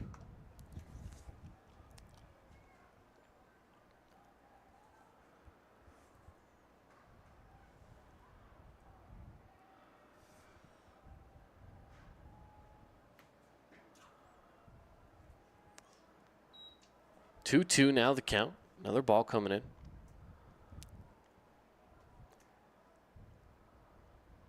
No outs, nobody on. First batter of the lineup here in the bottom of the fourth. Here's the pitch, swung on outside pitch for strike number three. Another power pitch, just attacking the batter, showing no hesitation, going your best on my best, and that time the Reds emerge with the first out of the inning. And Porter Campbell stepping back up. Single his last at bat. This one low for ball one. This is the danger guy, the power hitter, you know, the guy that can send one over the fence at any time. Already 4 on the season. Mentioned that a little earlier in the broadcast. For anyone just joining us, this is the most powerful hitter right now for the Pineview Panthers. 2-0 now the count. That one low. Just a sophomore, too. You know, one thing I like about Porter Campbell here is this one again, about same spot, just another low pitch, 3-0. He doesn't take his time. He steps out of the box, he looks at the coach real quick, and he's back at the plate ready to swing. Just good pacing. And strike one is the call. And, you know, again, on a 3-0, I don't mind the take. Yeah. Here's 3-1. Ooh. Swung on now. Again, that's that area that the umpire likes to call strike anyway. It's a good pitch. It's a great pitch. Trying to protect the plate. It didn't pay off. 3-2 count. Here's the pitch. Fouled it away to stay alive. Hey, Campbell doing a great job this at-bat of seeing the pitches that he can hit. And, you know, took a nice healthy cut the last couple pitches, but fouled one off. See if he's able to put one in play here. A little chopper going over to the third base. The flick over to first, and it's there easily for the second out of the inning. after the full count.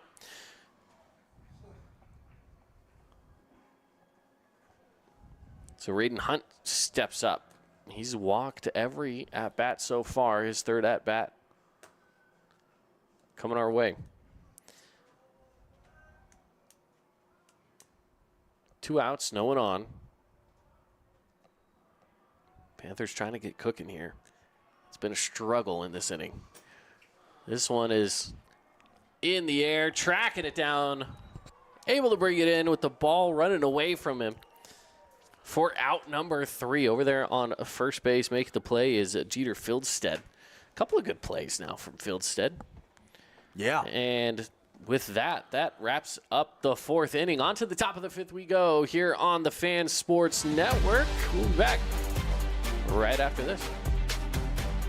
You could wander around a warehouse store forever and never find the one thing that could make all the difference. A helpful face? Now that's something to consider. Everything your local Bucks Ace stands for is written on our faces. Welcoming, neighborly, knowledgeable. When you're in need of a helpful face, visit one of our 3 Southern Utah locations. Your child's sports journey starts with the City of St. George Recreation. From their first steps on the court or field to becoming a star player, our youth sports programs are here to develop talents and teamwork skills. So get out and play. Check out all the sports and get signed up at sgcityrec.org.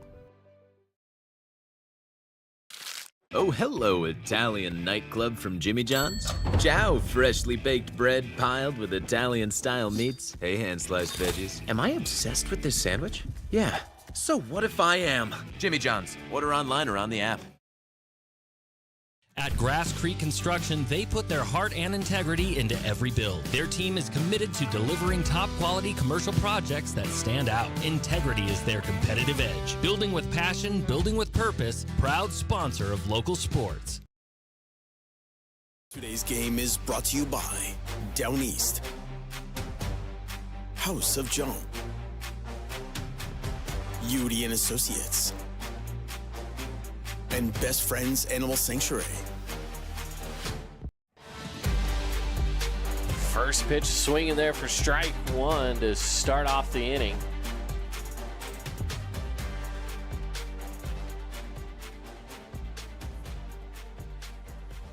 And second pitch high. So 1-1 count.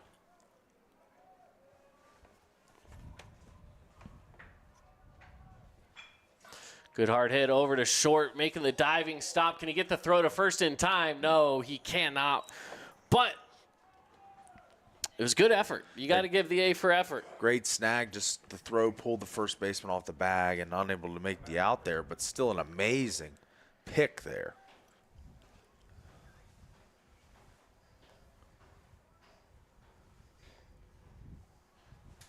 Yeah, that's a tough play to make. It's not one that'll pick you up in error, but it's one that you wish you might have just been an extra 3 feet to the left, and maybe you make that play a little easier. Yeah. Maybe you're not diving for that one so much as you're just running up on it. But instead, no outs and 1 runner on first.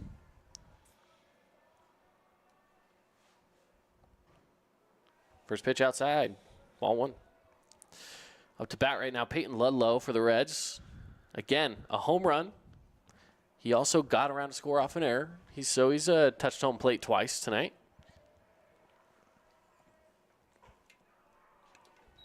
Staying away on that one for ball number 2. Still no strikes on the counts. 2-0.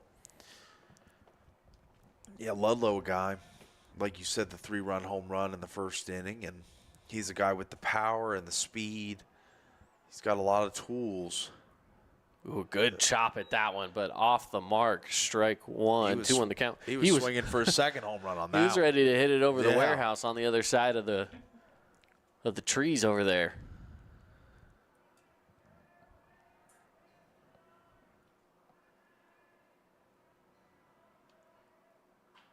Pop this one straight up, and that's going to land maybe on a roof over here. And it does. Hey, how about that? Good call. Yeah, there you go.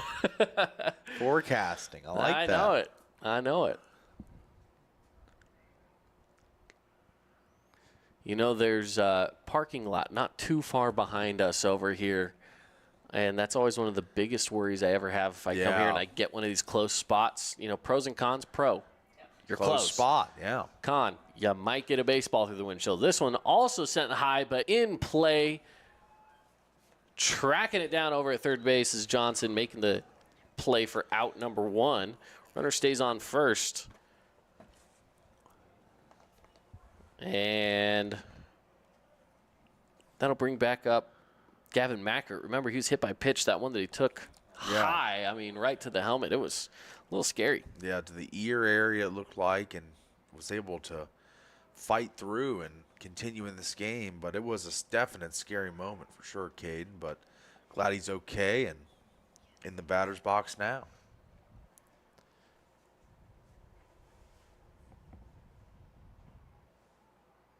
Ooh. Swung on, miss.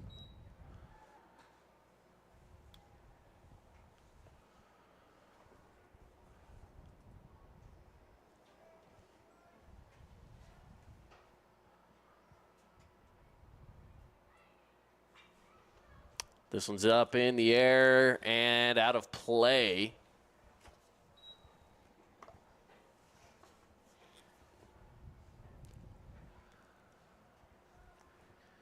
So he's got 2 quick strikes on him now off the last couple of pitches.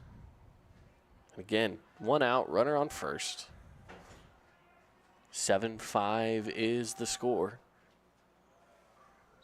Outside, picks up a ball.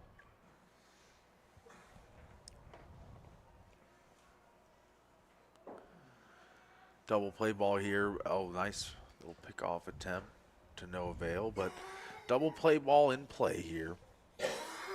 If you're the Panthers, love to see one on the ground in the infield, but get out of this inning. No further damage. Oh. Sent into center field, tracking it down and making the play. That'll bring up second out. We got Jeter coming up. Not Derek, but Jeter Fieldstead. Made a couple nice plays, has Jeter in the field, like Derek Jeter, you know, Yeah. known for that diving over the stands play for the Yankees. He had a good kind of over-the-shoulder catch to round out the last inning. This one's hit down the third base line, but just travels foul. That's almost a perfect spot to put it. Yeah. Get it a foot or 2 over, and he's hitting that right off the bag.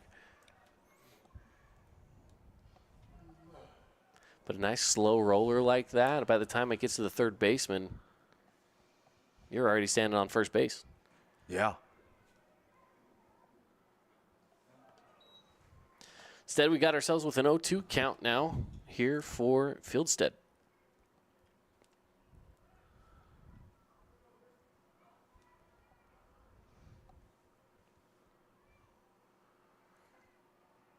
Here's the pitch. Off the end of the bat, right through the gap between third and short, rolling into left field. That'll get him a single and advance the runner over to second. Yeah, got his hands around quick on that one, did Jeter, as just a great piece of hitting there. And now 2 ducks on the pond here for the Reds and an opportunity to add on to their 7-5 lead. Jake Burgess will step up, another righty. Low and inside, ball 1.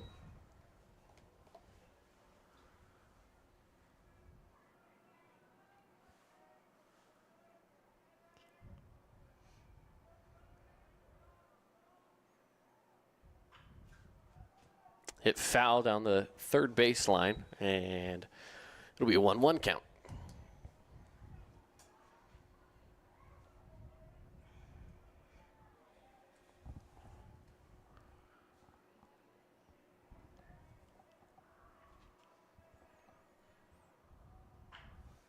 Off the end of the bat, down the third base line, steps on the bag for easy out number 3. And that will send us to the bottom of the 5th inning. Your score, 7-5 here on the Fan Sports Network. We'll be back, bottom of the 5th, coming up right after this. House of Jump is Southern Utah's only indoor trampoline park and your only place to jump, dunk, and dodge.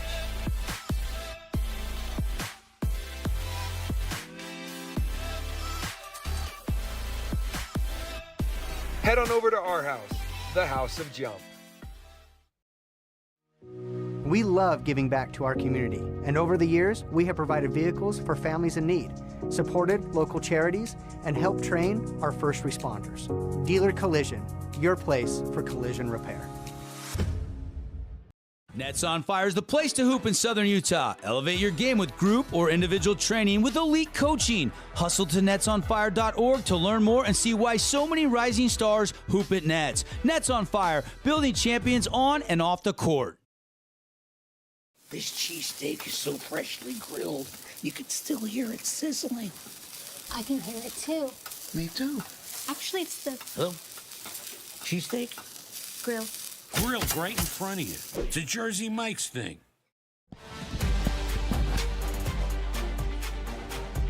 Cash Cisneros will start things off.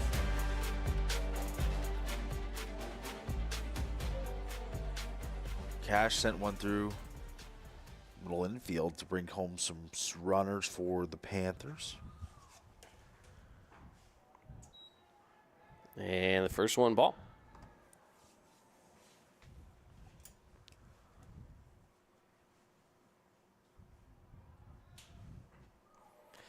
Another ball, 2-0 count.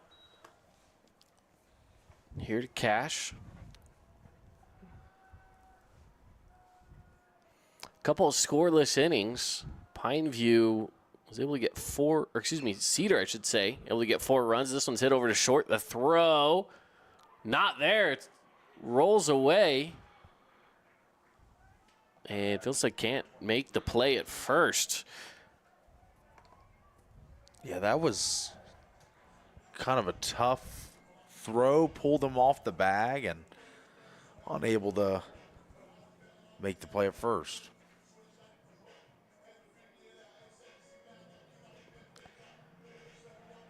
That'll now send up J.J. Johnson, third base for the Panthers.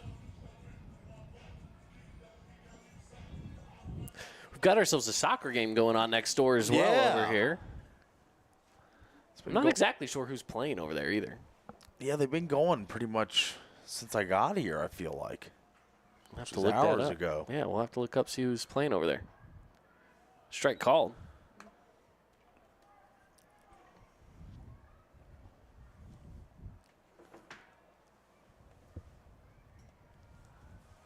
As now the Panthers an opportunity here with a runner on. No outs. Got it in the zone.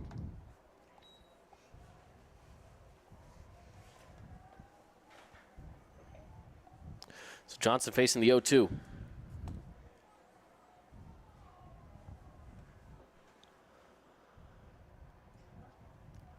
Runner goes, high pitch ball, and he's down safely. Good position to be in right now. I got a score or a runner in scoring position. 1-2 count though. Yeah. Threatening opportunity here for the Panthers and 7-5 deficit. They'd love to trim into it right now. Put anything in the outfield grass. You've got an opportunity to score a run here. And off the mark. So in soccer, we also have Cedar and Pineview. Oh, nice. Yeah. A double Cedar Pineview night here tonight. Yeah, double header. From what I can tell over there, the score is 1-0. I can only see like a portion here as this one swung on and tipped foul, but he'll run it off, or maybe it wasn't tipped foul. I should say it was a drop ball, but tagged out. Brings up Sylvester.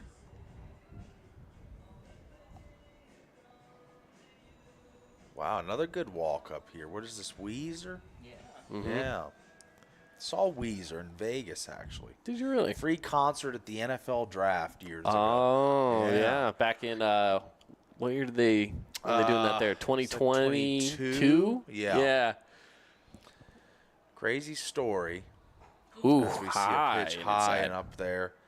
Our good friend Devin Dixon and me were amongst the masses of people at the Weezer concert, but there was this. Sure. We had media credentials, and we thought, yeah, let's use this media credential to get closer. We scanned it, didn't work to get in that area. So what do? We jumped the fence. We were bold. We wanted to be in the first 3 rows, and we ended up being in the first 3 rows. So it was a magical event. That's bold.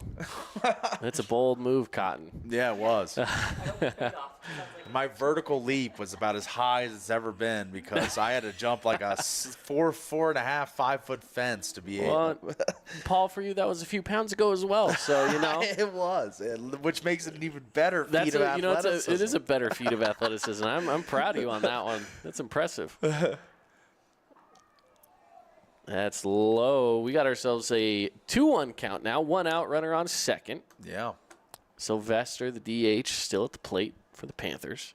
Haven't seen a score since the top of the 3rd inning when Cedar put 4 runs. Seen some pitching changes and been fortuitous for both teams as they've really been nails. And so we see another great pitch right there. And another swing and a miss. So 2-2, even count.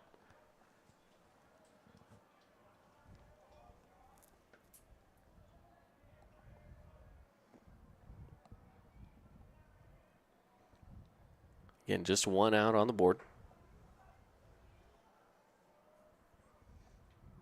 Ooh. Make that 2 after swinging the miss strikeout. Man, that just dropped off the table. Just dived. 2 strikeouts this inning.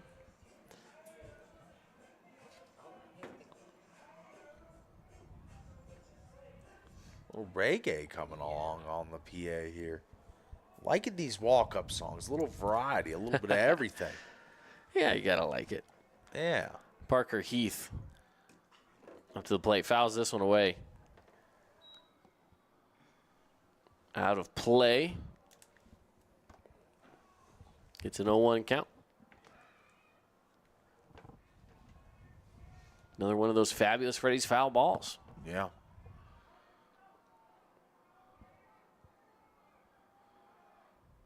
Whoa. High. That one got away from him. 1-1 count. Bottom of the 5th here, 7-5. The Reds lead with a runner on second. 2 outs right now for the Reds as well as they're trying to close this one away and keep it scoreless again for the Panthers if they can here in the bottom of the 5th.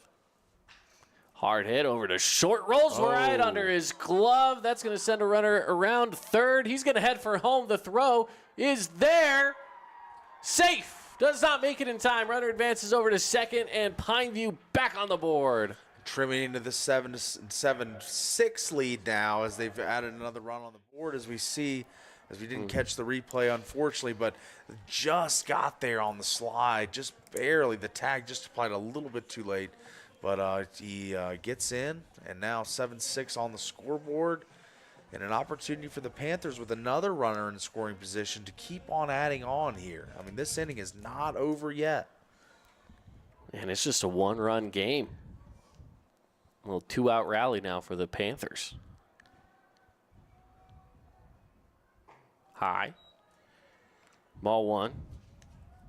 This is Daxton Chase. Back at it here in the left-hander's batter's box.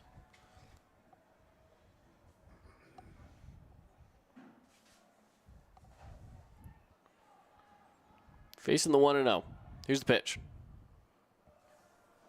Another one that gets away from the catcher, but he's able to get the body in front of it. 2-0 the count.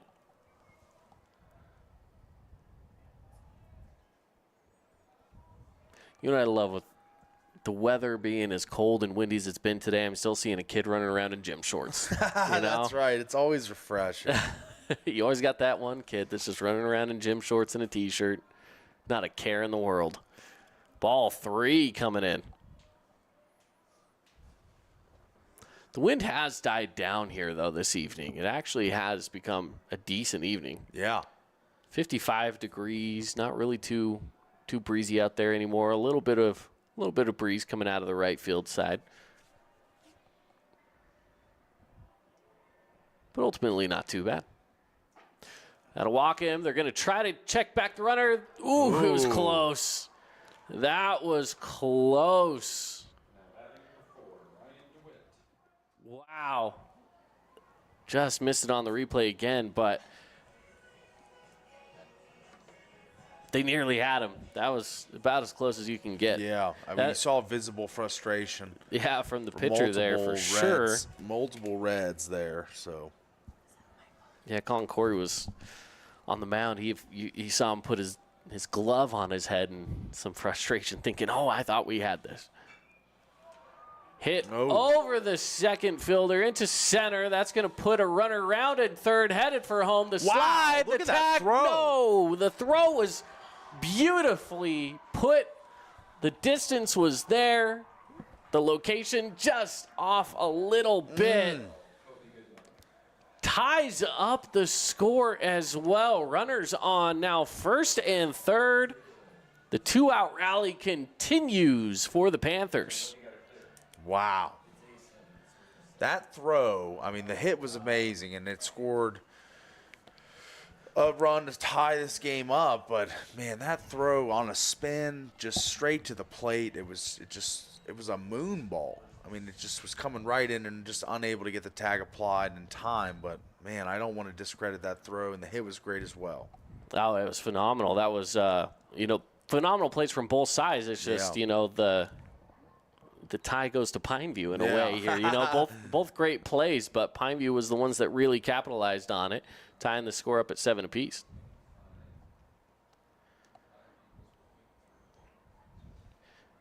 So Chase with the single. Nice little RBI single is always it's always good to have on the stat sheet.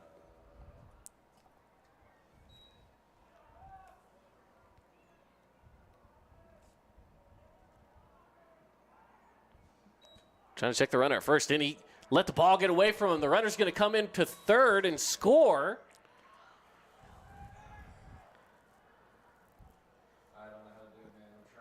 So Chase comes in to score.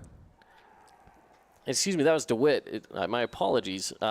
Chase had gotten over to third. DeWitt was the one that was over on first, got to second now. And so Chase comes in. DeWitt on second.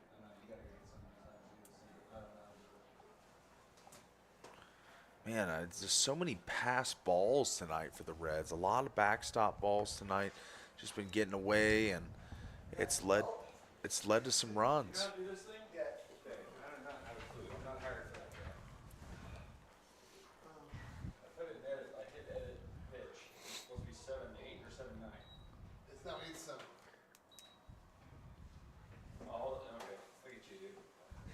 So here we go, looking for the pitch. Hit well, going into left, going back on it. Can he make the play? He's there. Whoa. That'll be out number 3. They stop the bleeding, but not after the Panthers are able to gain control of this game. 8-7 in the bottom of the 5th. We head to the top of the 6th here on the Fan Sports Network, and the Reds looking to battle back with more to come inside of our Boulevard Home Game of the Week. Create your own relaxing, comfortable space. Boulevard Home offers the guaranteed best prices on furniture, appliances, mattresses, and more. And buy with no interest financing. Shop Boulevard Home, because home is who we are.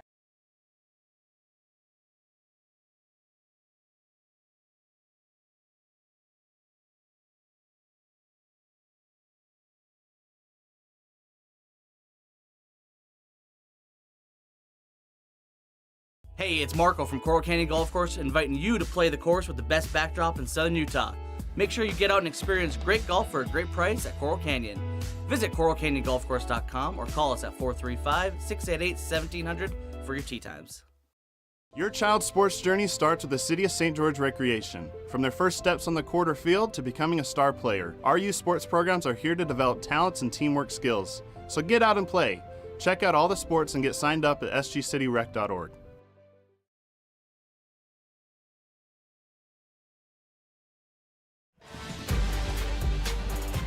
Welcome back in. 8-7, the Panthers with the lead. Back and forth, back and forth. What a game this has been. Yeah, it has. It's been quite the game, and we're seeing one of the high-level Region 9 games early in this season in the Region 9, in the early stages of region play. Top of the 6th inning, and this one is fouled away. So 0-1 now the count after that one fouled away.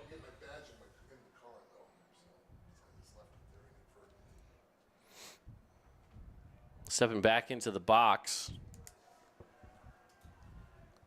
And that one called strike. Been consistent with that call all night long, like we've said. And both teams, so it's not really something that is surprising anymore, but still a little, for me, seeing that pitch that far out of the zone being called consistently, but not as close to the field. So, wow. This one hit into right field, tracking it down there to make the play for out number 1.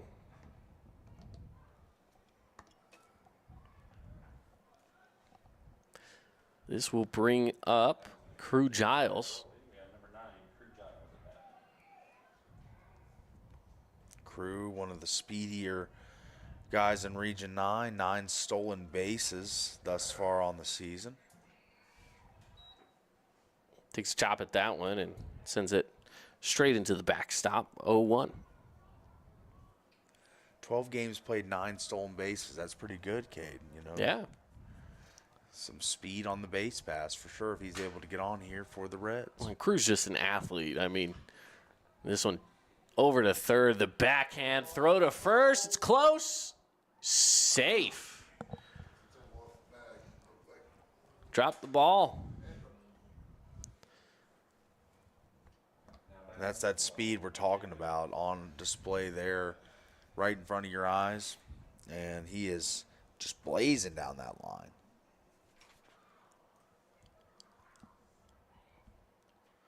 Well, with 1 out now, runner on first. Jacob Boyer stepping up.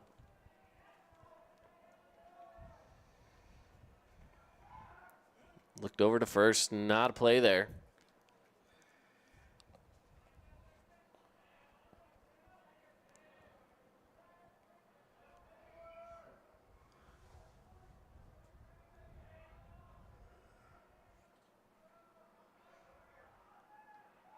Again, they look over to first. Still not there.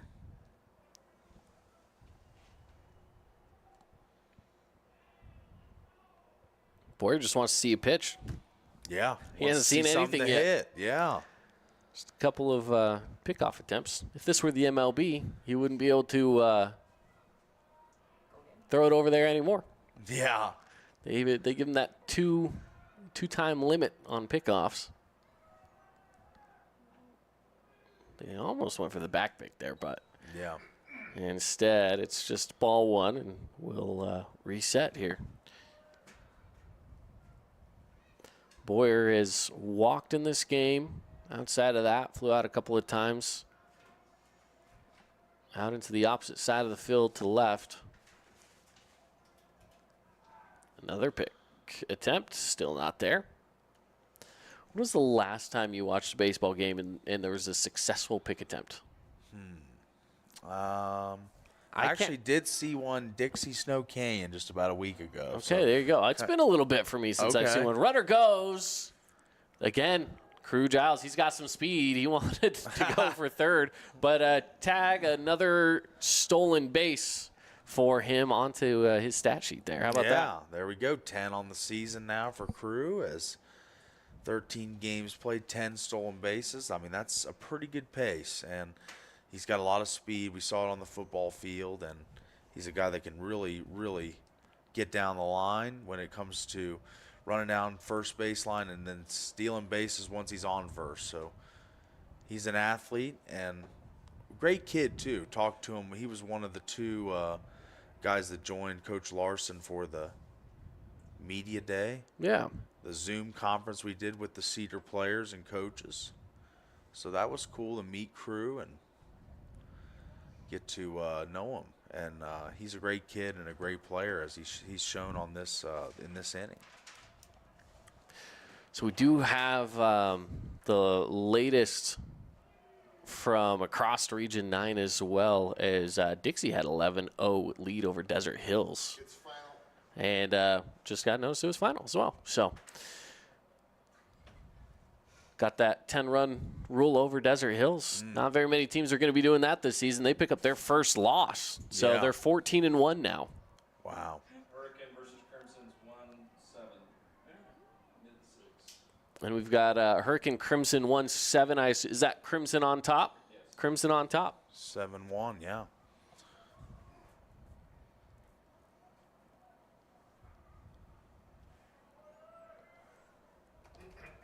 Three-one count.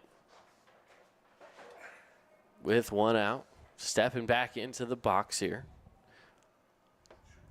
Lefty batter, righty pitcher. Runner on second. Here's the pitch. Well hit into right, going back.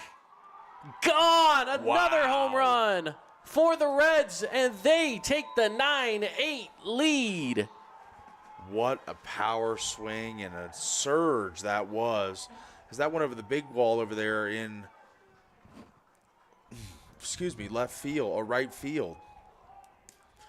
And man, I mean, this has just been a back and forth battle all night long, and we've seen home runs, we've seen stolen bases, we've seen plays at the plate. This game has had it all, the sliding grab in left field. Like, we've seen everything in this game, so it's really delivered tonight for our viewers on the Fan Sports Network and us. Absolutely, it has. I mean, we have seen up to this point, I'm trying to figure out how many lead changes we've seen, as this one's ripped into left. Easy single for Carson Duncan.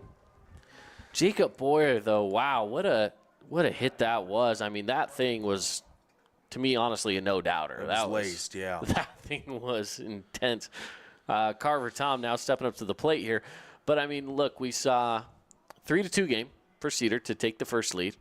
Pineview took it back in the bottom of the second. Cedar took it back in the top of the third. They kept it. As this one's ripped as well, it's going to drop in, and another single puts runners now on first and second. And the line's moving for the Reds right now. Yeah, it is. Let's see. So what else? We saw in the bottom of the fifth, the Panthers took it back, and now the Reds have taken it back again here in the top of the sixth. Wow. It's been a swing. Yeah, it's been a swingy game. Insane. Swingy game back and forth, and it's like a seesaw pretty much. Yeah. I mean, both these teams battling, topping each other inning after inning, and, man, we've been treated to a great one tonight. Absolutely, we have.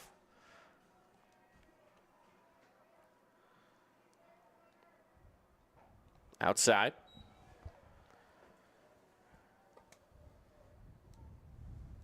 Three big-time hits in a row. I mean, you're looking at a home run from Jacob Boyer to clear the bases. Carson Duncan comes up, gets on base with a nice single.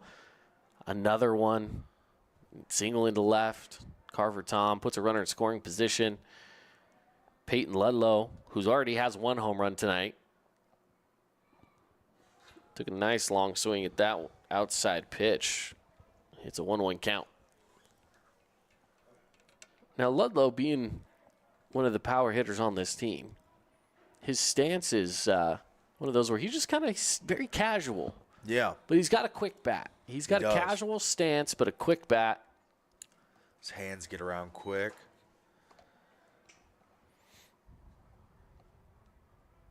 Trying to think of a good comparison of who has a good casual stance like that.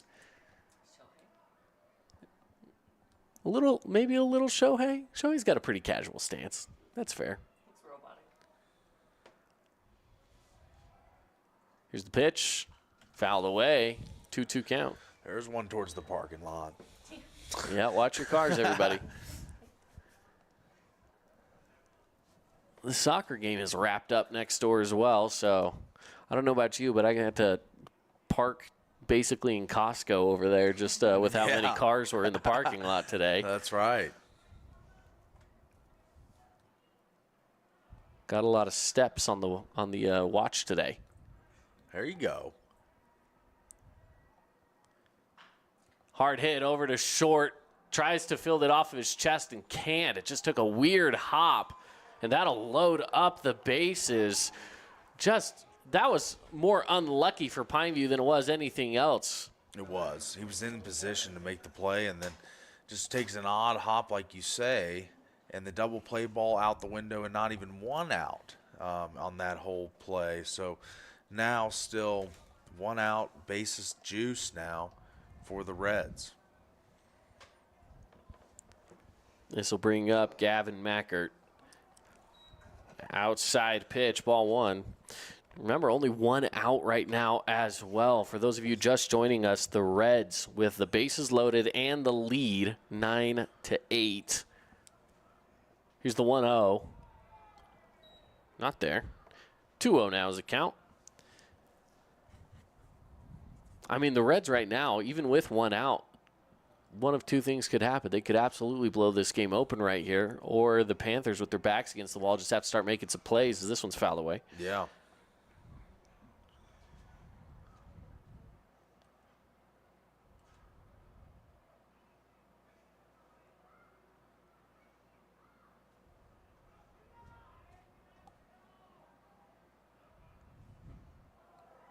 Wow, good movement. Dropping that in there. 2-2 is the count.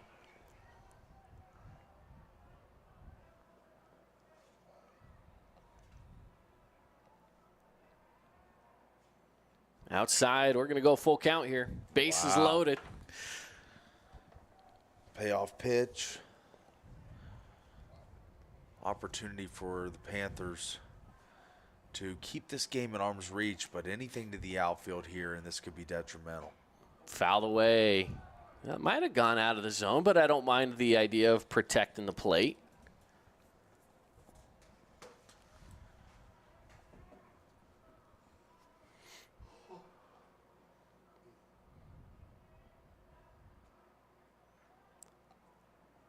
Here we go with the 3-2.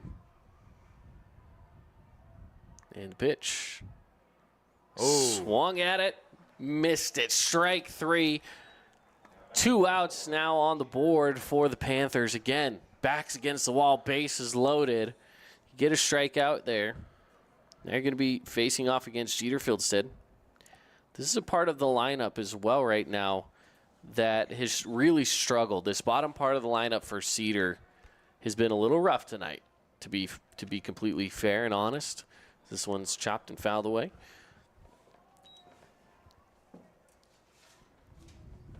Fieldstead made some great plays in the field, coincidentally. Yeah. Made a great play over there, I think 2 innings ago. And he's been a constant factor defensively, but let's see if he can chip in with the bat here for the Reds.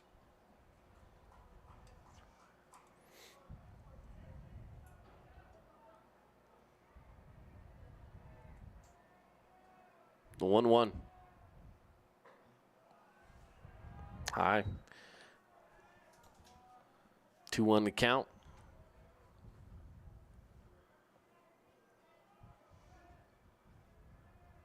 Here's the pitch. Well hit over third baseman's head. That brings in 1 run. His second is coming around third, headed for home. He gets there safely. It's a stand-up double. And 2-run score for the Reds. And that's just taking advantage of clutch situations. I mean, just finding the way to get a hit to the outfield and bring around 2, now 11-8. And you got a 3-run cushion late in this game. Yeah, that's a big cushion to have. With still a couple innings left to go. This pitch is low and away.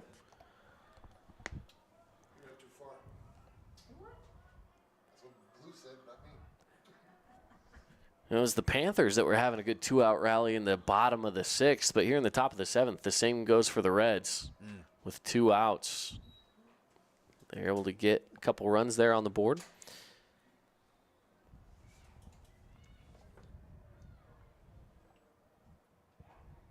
Really, all four runs have come later here in this inning.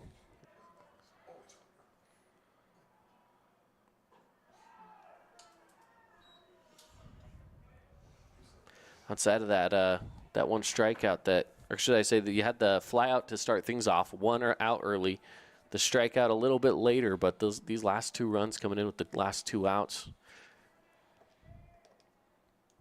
Swung on, miss, strike 3, that'll stop it for the Panthers, but the Reds, 4 runs in the top of the 6th, 11-8 as we head on into the break.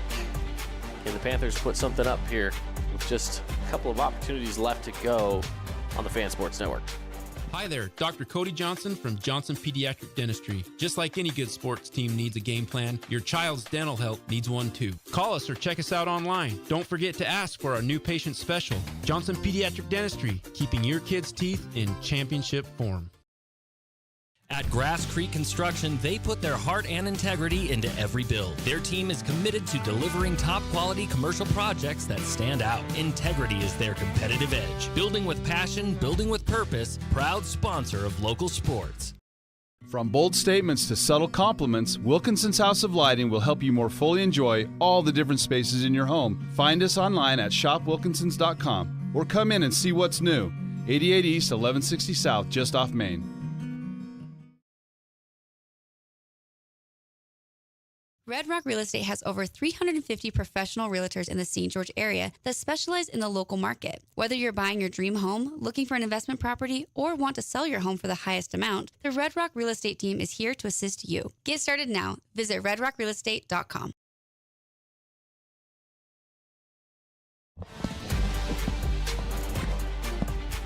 Back at it here, 11-8. It's the bottom of the 6th inning.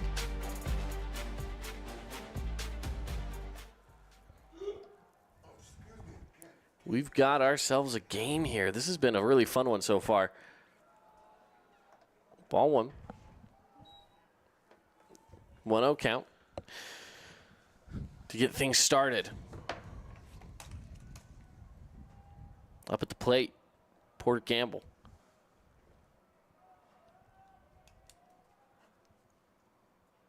And that one will get away from the catcher, but no one on base, so no harm, no foul. It's 2-0.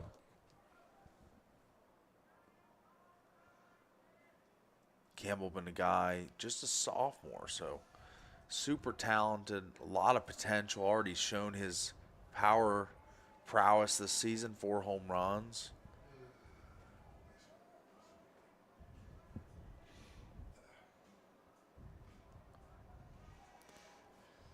The 3-0, and it'll walk him. Puts an early runner on. You never want to do that with that first batter. Yeah. Absolutely. And now the Panthers trying to stage a little rally here and get things knotted up at 11. 3 runs to go. Just 2 more times to bat. It looks like Cedar going to make yet another pitching change, I believe. Yeah, potentially. Unless it is just a conversation. Could just be a conversation, right? We'll see what they say coming out of the little huddle there. It looks like they're sticking with it. Sticking. So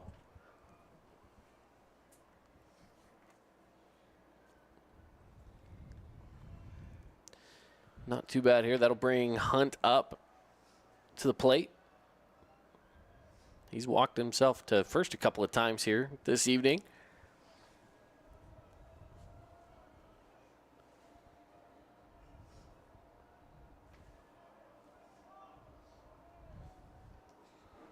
With a runner on first, no outs. Here's the pitch, low. And I'd like to say, you know, in that conversation with Coach Larson coming out there to talk, it's just, let's worry about just pitching some strikes. Yeah. Locate the zone.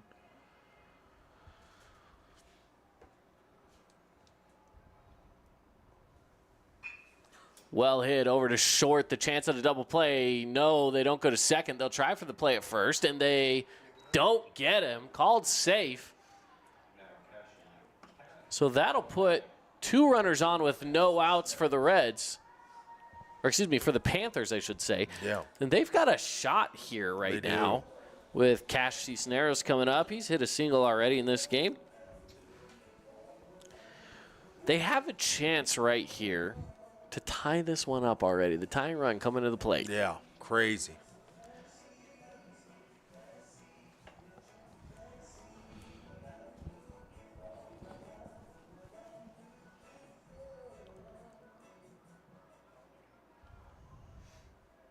So with Cisneros stepping into the right-hander's batter's box.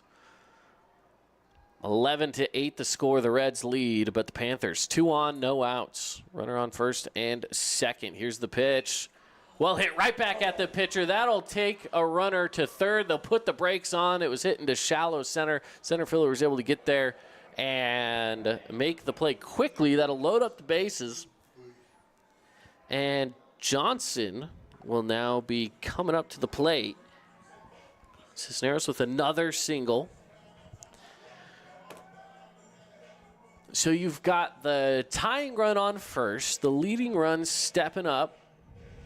This is one of those positions that every single batter, every kid who's ever touched a baseball bat and stepped onto a field wants to be in.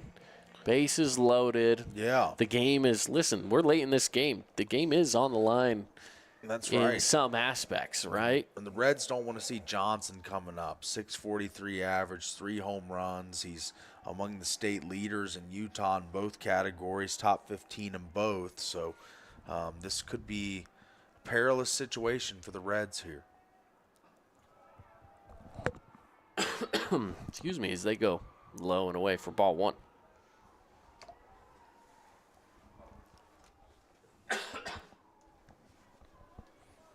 Conversation between the catcher and pitcher, just nice friendly little talk. Sometimes, as a pitcher, it's easy to just work yourself up. Baseball, it is a mental game up there on that pitcher's mound, and yeah, sometimes you just got to clear your mind and throw the ball. Not worry too much about all of the ifs, ands, whats, and buts.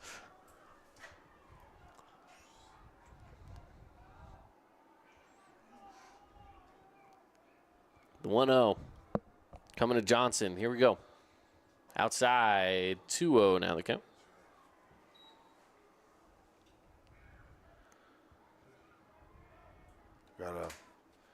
As weird as it sounds, I think it's time to attack the batter here, not, Yeah, don't play with him. Just throw strikes. I mean, even if you do end up giving up a hit, it is what it is. At least you go down fighting, throwing your best stuff. I don't like dancing around the zone, especially with the bases loaded. And I understand the bases are loaded, but you have the lead. Just pitch some strikes and trust your fielders. And another timeout.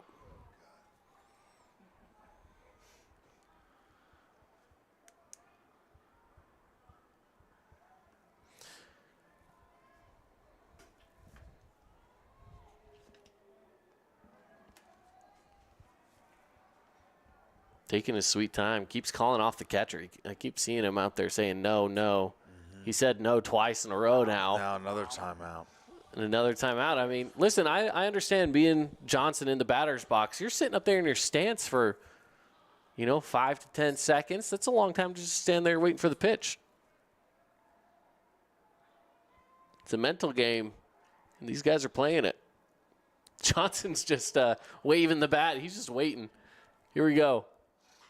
Wow. Sends this one back to right. Makes the catch. Runner tags up. Look at the cannon. Great arm out there by the right fielder, huh? So 1 run does come in to score. Makes this an 11-9 ball game. With 1 out. Sylvester DHing tonight. So sack fly will, again, bring in 1 run. Another conversation going on. Yeah, Sylvester, he struck out a few times, but he did get a single at his first at-bat. Yeah. You look at it like that, he's batting just over 300, 333 in today's game.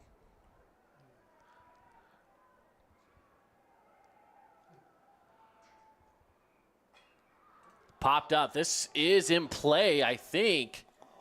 And he makes the grab up against the wall.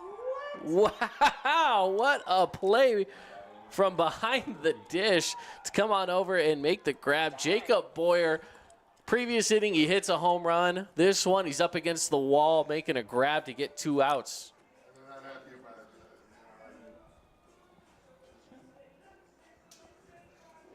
Yeah, just an incredible play and a big out here. You know, you're talking about an 11-9 ball game where Pineview's still threatening here, and you get that out in foul territory. That's a massive pickup for the Reds. Well, they have a chance to just kind of stop Pineview in their tracks now. I mean, you're looking at it, you got to force out at second and first. Yes, you got a runner in scoring position on third, so a solid hit will make this an 11-10 ball game. But for right now, if you're Cedar, you've got a lot to play in your favor. Let's see what they do here. Fresh batter up. Fouled away. This is kind of what we were talking about, Paul. You know, if you're Cedar's pitcher up there, who I believe is still Corey, if I'm not mistaken, just pitch some strikes. Just throw some strikes. Yeah. Just force the batter to hit that ball. You don't need to be throwing some sliders outside in the dirt. Just to go for the pickoff attempt. Ooh, that was close.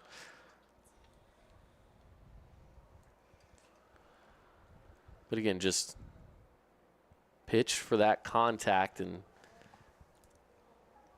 see what you can build out of it.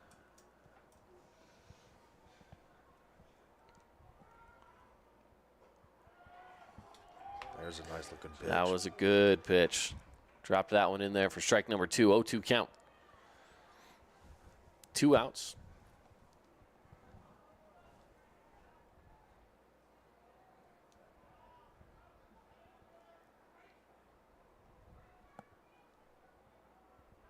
Here's the pitch. Swung on, missed. Strike number 3. Cedar gets out of the inning 11-9. They continue to lead, and we head to the top of the 7th inning. 1 run scored in the bottom, and it just is not enough to try to get back on top. So Cedar, again, will take it into the next inning here on the Fan Sports Network.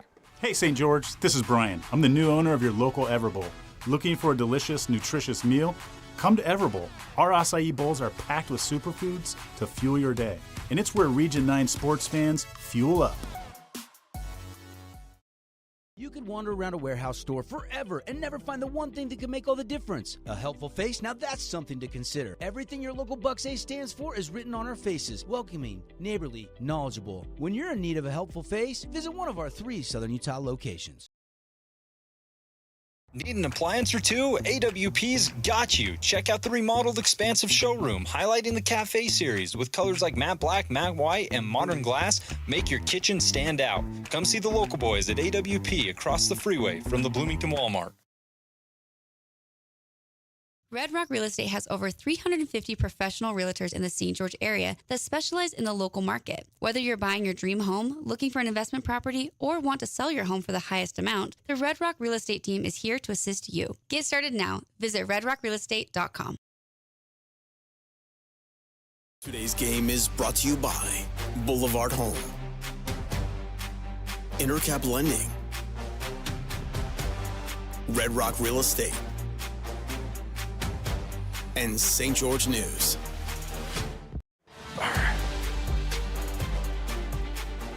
It's an 11-9 ball game. The Cedar Reds on top.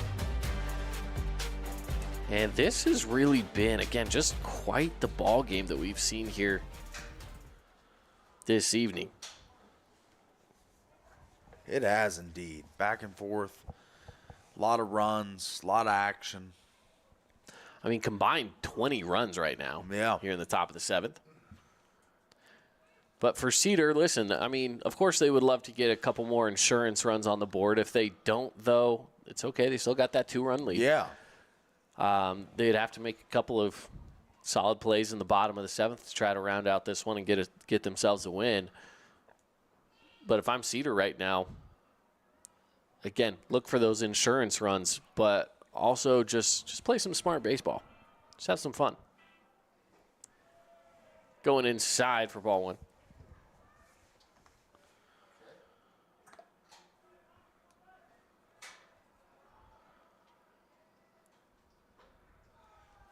Catching the zone there. Strike 1. 1-1 count here.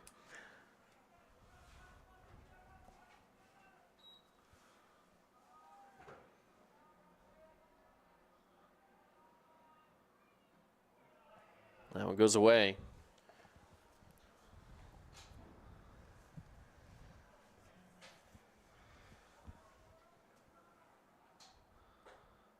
Going high in the zone. 2-1 now the count.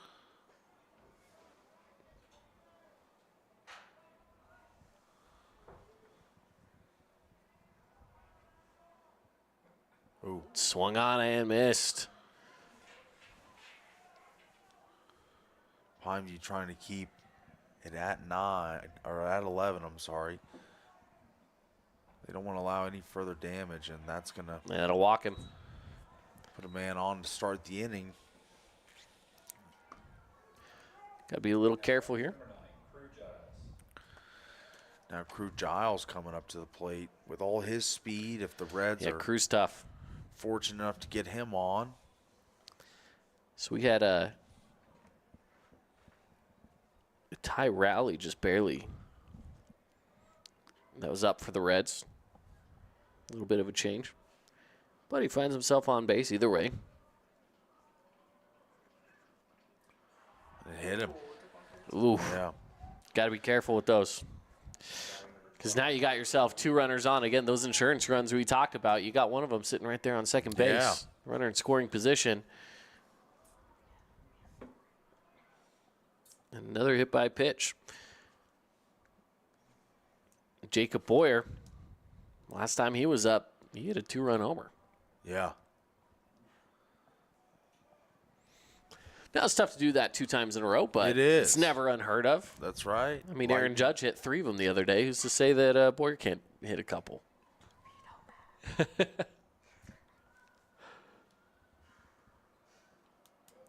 But we got ourselves a fresh count here. No outs. Runners on first and second here in the top of the 7th inning. 11-9, the Reds lead. Here's the pitch. Higher in the zone. Ball 1.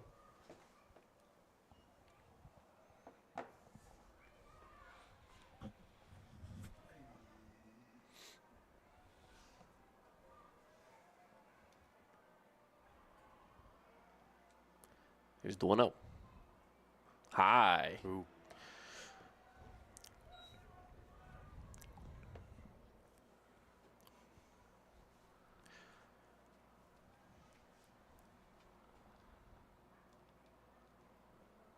So again, 2-0. Count. No outs.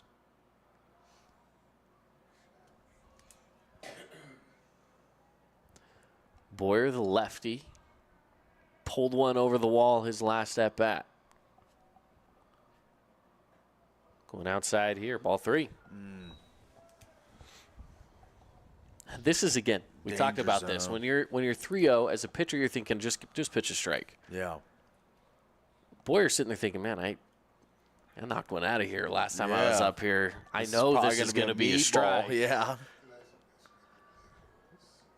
But I'd assume no swing coming. Oh, wow. and he took a swing at it. I'm telling you, I was reading that one. I felt saw it that. coming. Okay. I knew he was going to be taking a swing at a 3-0. I like the vision you had there. Yeah. He The knew it was, moment of clarity. yeah, he knew it was going to be a strike. He wanted a chance at it. That's right.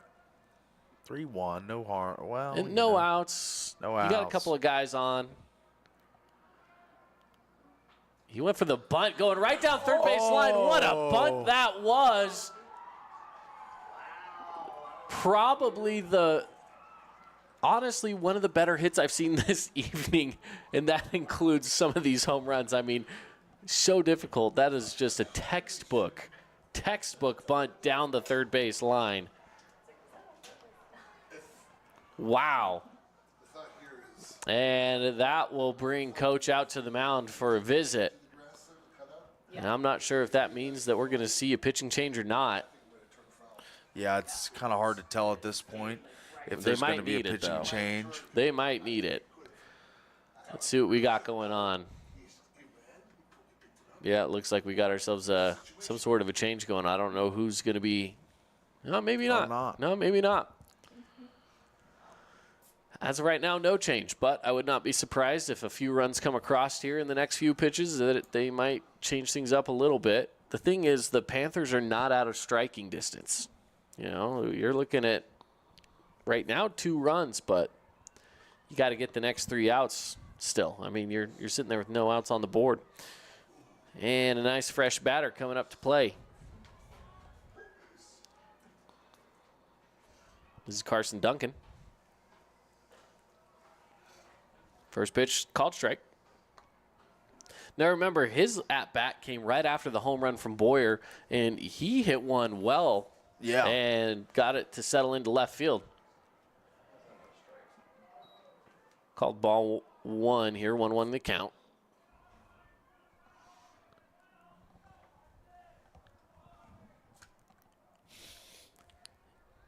On the 1-1. That off speed did not settle down in, so you got 2-1 the count.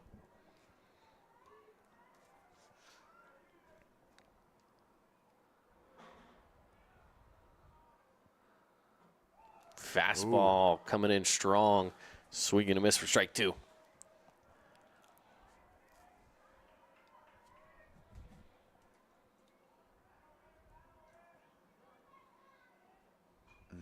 Fouled away to stay alive. Hit that one right back into the backstop.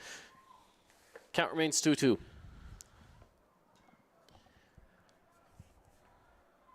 It's a huge opportunity for the Reds here. Ooh. Outside, count goes full.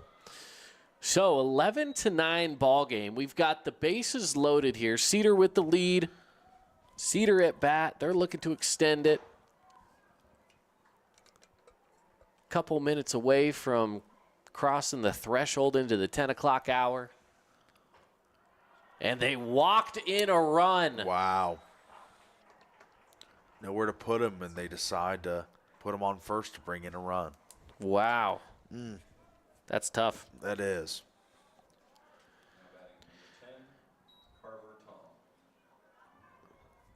So Duncan will walk his way to first. Tom will head over to the plate. First pitch, hit well. That's going to drop into right field. It'll bring in 1 run. He's able to make the stop with the backhand. A second run coming around, and they'll score.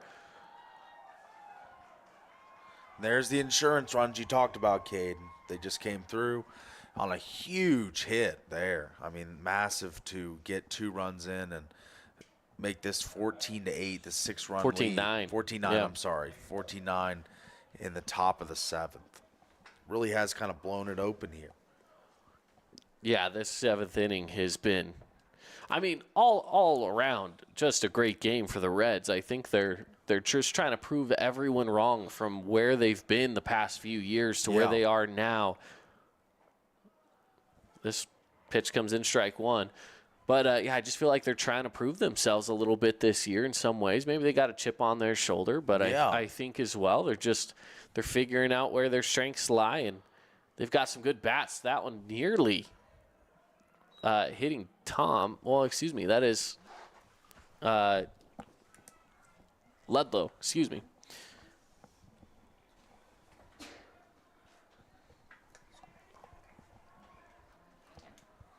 Runner goes. They don't throw down. Maybe that's a smart play to make when you got a runner on third in case it rolls on into center field. That's right. So you stay with the 2-1 count.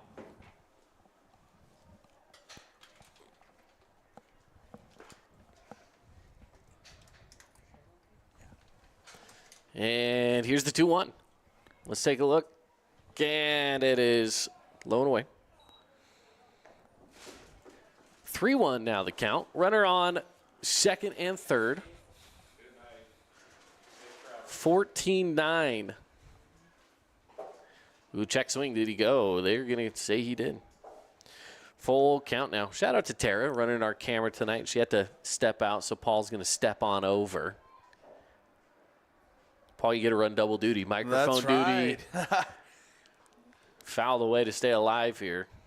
I don't know if I'm as good as Tara on the camera. We're still figuring that out here. She's got good opportunities for her though. She's flying out early in the morning to take part of to help out with a weightlifting competition in Atlanta. So I mean, hey, you know what? Why not? This one hit into left, shallow left, trying to make the dive, can't get there. Hunt laid out for it, but it wasn't enough. Ball getting away, but a lucky bounce heads right to the catcher. So 1 run will come in to score. The runners make their way over to second and third, so add another run on the board. And Ludlow standing on second with Tom on third. This has been a phenomenal 4-run inning right now for the Reds. Started off 11-9 this inning, and now they're sitting there 15-9. The amount of times we've seen runners touch home plate today, Paul. Yeah. This has been insane. We got a football score on the board. I know. We really do. We're looking at 2 touchdowns with the 2-point conversion on top of a field goal. We also have 3 field goals in a row. You could say that's what we're looking at. That's the kind of score we're seeing. So looks like we will probably be seeing a pitching change here from the Panthers as well. No outs on the board. This definitely would be the time that a pitching change would come, and sure enough, they are going to send one out there. So with the pitching change coming, we're going to be taking a break, and we will be giving you all the information of the shifts that are made when we come back here on the Fan Sports Network. Hi there, Dr. Cody Johnson from Johnson Pediatric Dentistry. Just like any good sports team needs a game plan, your child's dental health needs one too. Call us or check us out online. Don't forget to ask for our new patient special. Johnson Pediatric Dentistry, keeping your kids' teeth in championship form. At Grass Creek Construction, they put their heart and integrity into every build. Their team is committed to delivering top-quality commercial projects that stand out. Integrity is their competitive edge. Building with passion, building with purpose, proud sponsor of local sports. Aloha, sports fans. It's Boo Boo and Nick from Honolulu Grill. Come get a taste of the islands. Try our famous Kalua pork or tender teriyaki chicken, and you'll love our mac salad and sweet sauce on your rice. Don't forget to try our original Kava 8 at Honolulu Grill. It's game time.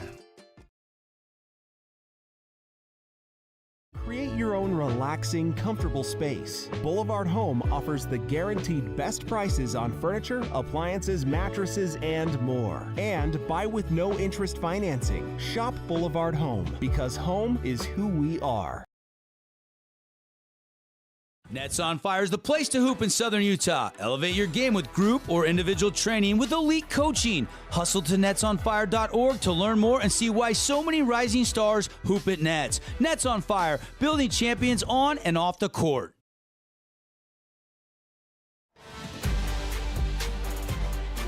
So come back after the pitching change. Hilo Manutai on the mound for the Panthers.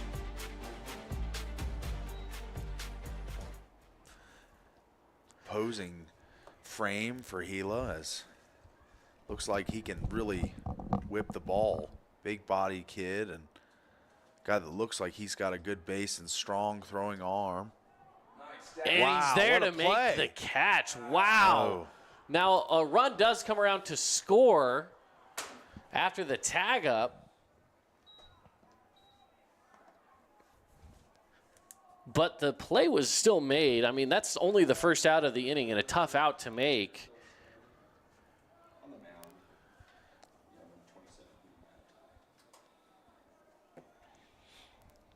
Yeah, just incredible plays we've seen all night in the field, both teams. Swing and a miss. Pitch. For strike one.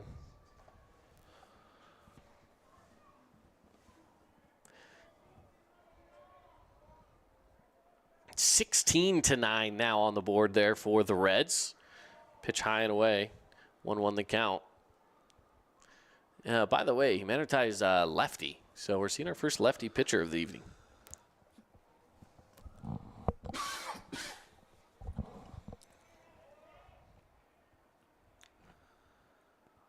Inside on the pitch for ball 2. 2-1 the count.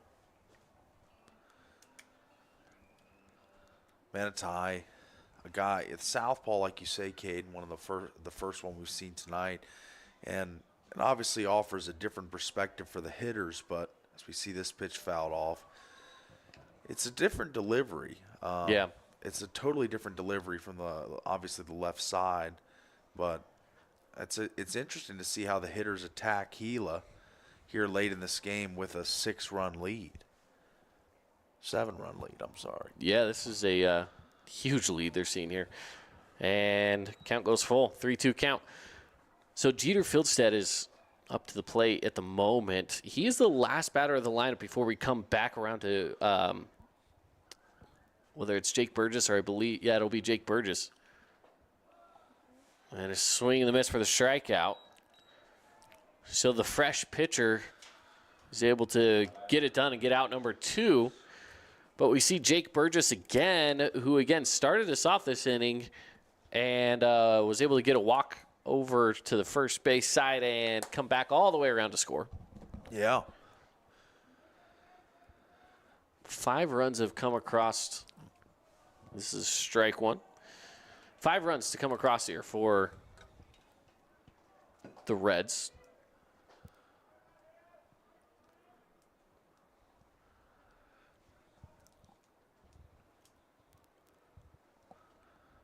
Two outs, 0-1 count to Burgess. 1-1 now the count. And Humanitai looks like he's got good location on the pitches, finding the zone. And that's a great looking pitch there. Decent power, yeah. He's got that fastball and it's got some decent speed on it. Yeah. Good velo.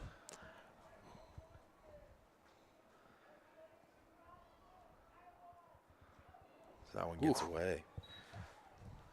High. Hopping up, too. I mean, you got to give credit to Cash behind the dish there to get the stop there, especially with the runner on the third. You've already let enough runs come through if you're Pineview. You don't want another. So another one in the dirt. Full count, 3-2. Again, we talked about it before, pitch to contact, right? That's right.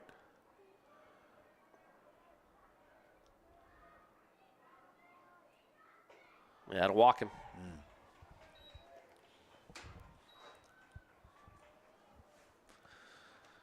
Fresh arm, but still getting acclimated to the game a little bit here as draws the walk there. And now it's going to bring another pitcher-catcher meeting at the mound here as 2 outs, top of the 7th here. You got yourself a bright and early morning as well. You know, we got the drive, 7 a.m. That's right. Might be the drive 8 a.m. tomorrow. Oh, has Double D out. And just Prediction P in studio all week this week, all buddy. week. Yeah. So You've had some friends come in and help you out, I've had though. some friends, yeah. You've had some people. Had some friends, for sure. I know that, again, Tara, who was running the camera, she was on there. I know Monica was on there. They've helped, for sure. They've had some help. You got, I believe you got Pat coming on, right? I do. Is that the plan? Pat Amico tomorrow on the drive. Little preview tease for the listeners. Runner's going to go home on the throw down. The throw to second went rolling into center. So the run at third will come to score.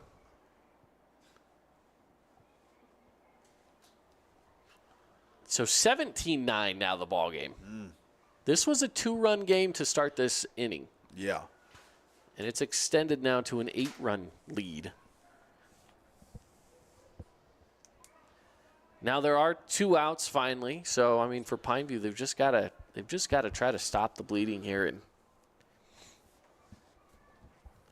ultimately just do whatever you can to close out. Yeah. Just got to get one more out here. 1-1 count.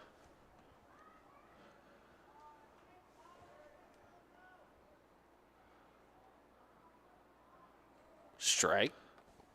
Good pitch. He was ready to. Yeah, he was ready to be done. I think Manutai was ready to walk off. Are they calling it 3? Everyone's a little confused.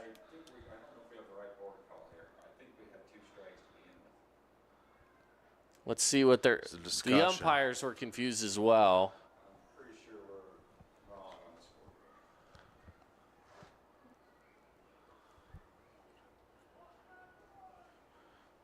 They're saying. They're saying it was just 1 and 2 now, the count.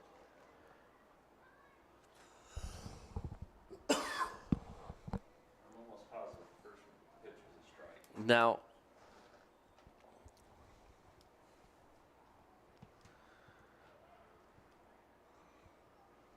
someone somewhere's got to be also keeping track of this. Because on the game changer side, strikeout. The pitcher himself thought it was a strikeout.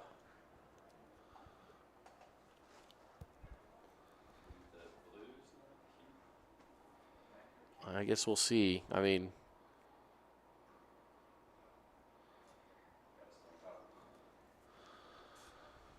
this is when we go back through our feed and we replay it, right? Yeah. And we count them up.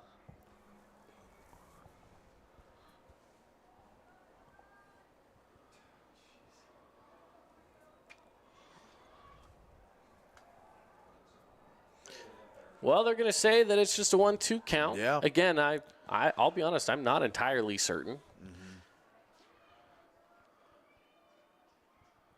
Where we had that whole throw down to second thing that happened in the middle of all of that, I think it might have confused. But that was a strike because he was swinging at that one, so that one was called strike. The last pitch was obviously a strike. The question is, was there one more strike in there that didn't get called? Yeah. One that got lost in the shuffle. Wow. Runner goes to third. And now we've got a full count. 3-2, 2 outs. Man on third.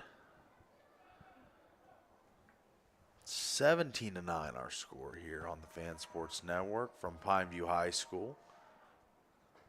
That walks him. Wow. This will be something to go back and check for our viewers at home. I mean, you guys can check right now if you really want to. They could rewind. You can rewind for us. Take a look. Now Crew Giles back up to the plate. Him and his 10 stolen bases picked up another one tonight. See if he's able to further add on to this lead. Fouled away. Head to the parking lot.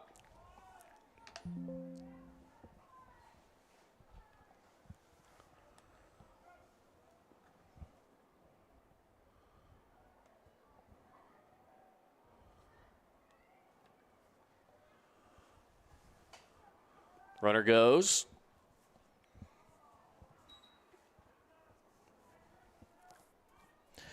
And it's a 1-1 count.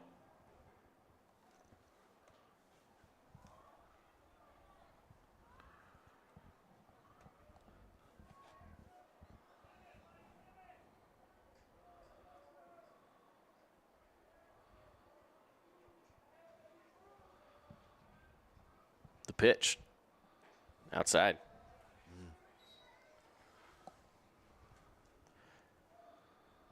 So 2-1 count. Again, just some confusion.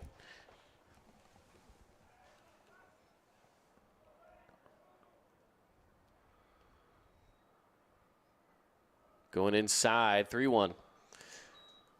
6 runs have scored here in this inning as well for Cedar, as we've mentioned before. 17-9, the score.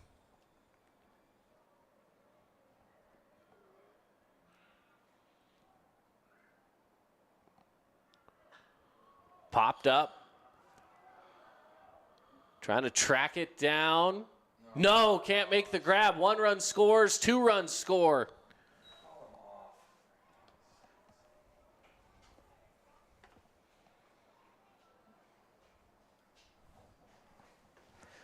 So we've got 19-9, 10 runs. Now, because we're in the 7th, there's really no 10-run rule because ultimately they still have to get out of the inning. Pineview would have to have a chance to try to get back within 10, but again, it's the 7th, so what's done is done. So no 10-run rule. If this were the bottom of the 6th, then it was, or if this was the top of the 6th, I should say, and Cedar were up by 10, we'd be done at the bottom of the 6th once they get 3 outs, but just for those that are curious. He got him in a pickle. He's heading back to first. He'll just get there safely and not worry about the pickle going on. They throw it away anyway, so not much of a pickle to be had. Yeah, got back pretty quick.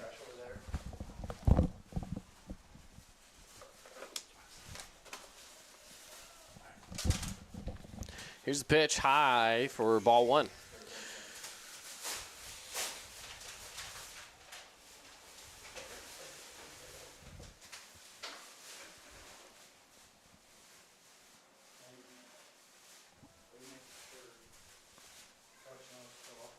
Runner goes.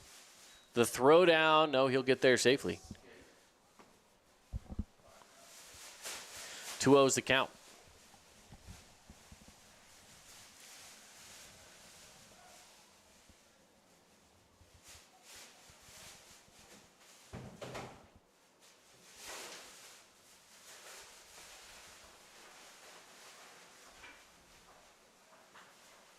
Whoa. Another one. That one foul. Yeah, that was a ripped foul.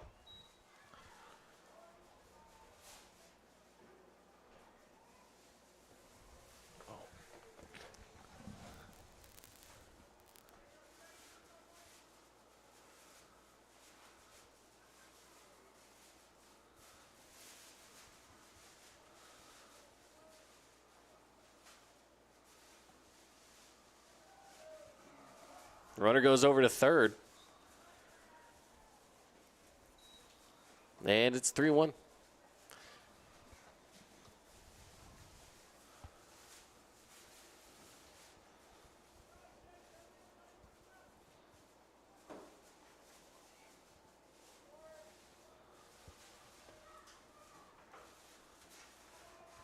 And another walk. That'll put a runner on first and third.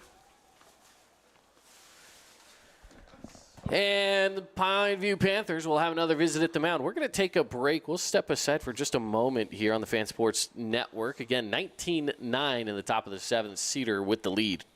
Own property and want to rent it? Then you need the right team with 13 years of local experience.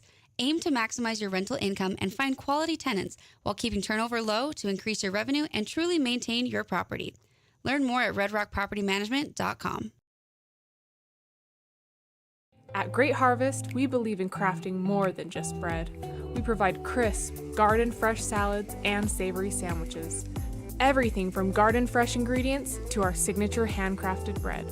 Our friendly staff will guide you to find a meal that will leave you craving seconds. At Great Harvest, we truly provide something for everyone.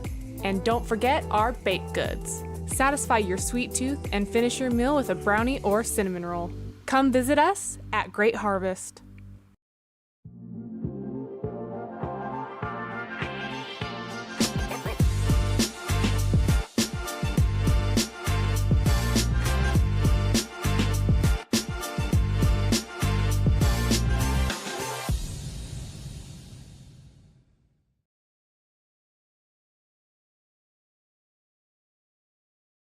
From bold statements to subtle compliments, Wilkinson's House of Lighting will help you more fully enjoy all the different spaces in your home. Find us online at shopwilkinsons.com or come in and see what's new. 88 East, 1160 South, just off Main. Huge Huge news! Sport Court has a brand new showroom and design center, and it's next level. See why so many are choosing Sport Court here in Southern Utah for top quality basketball, pickleball, and multi-purpose courts. Learn more at sportcourtofsouthernutah.com.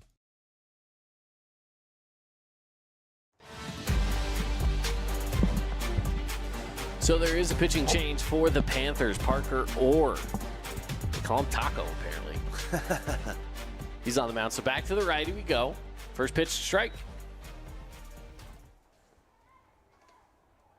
So 2 outs. This ball game has really just gotten away from the Panthers here, and ultimately just trying to do anything they can to put a stop to what the Reds have been doing here in this 7th inning. I mean, they've batted around the lineup now a couple of times.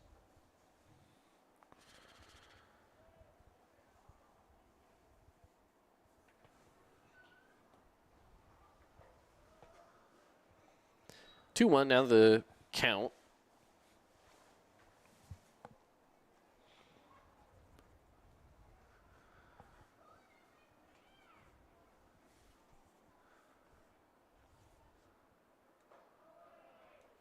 In there, strike. Called strike. 2-2 the count. Good looking pitch. Excuse me. 2-2 the count, 2 outs, top of the 7th, 19-9. One more strike to finally get this Panther defense off the field, but instead it's going to be a slow roller over to short. Can't make the play, and a run will score. And it really just has been a lot of miscues for the Panthers tonight that have fueled a lot of starts to runs or scoring runs for the Reds. I mean, it's just kind of been a tough night for them. Bad bounces, slow rollers, stuff that doesn't lead. And we might get one here, though.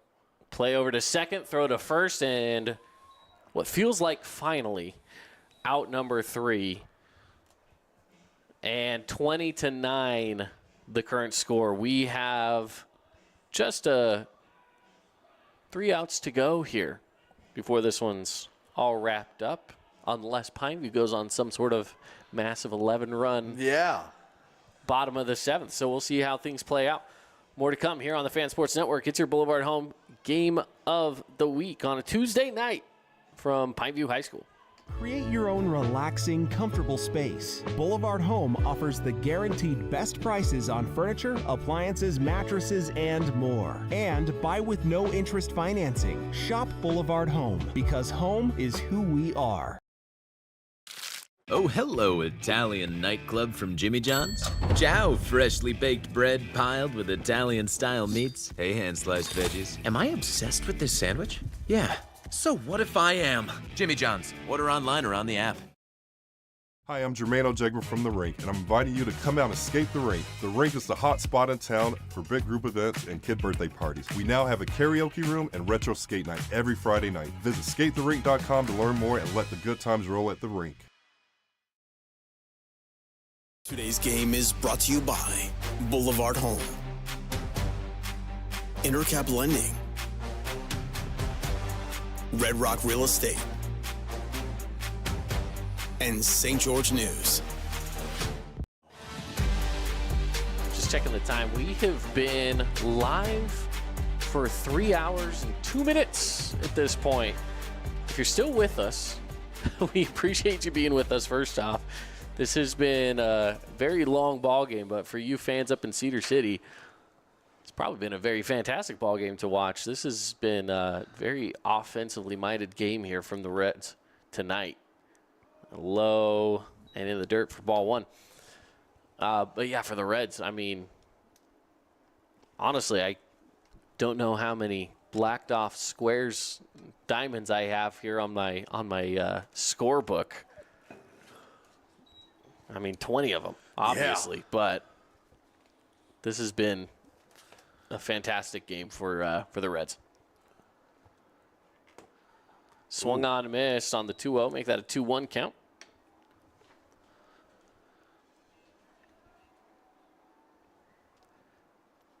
Reds looking to close this one out. There's one on the ground. Bouncer over to second. The play to first. It's there for out number 1. So as this game wraps up, Paul, let's talk about Findlay Subaru's star of the game. Who's a player that, as of right now, has stuck out to you? I have one in mind for me. Yeah, man, for me, he's hit a home run tonight, made a ton of plays in the field.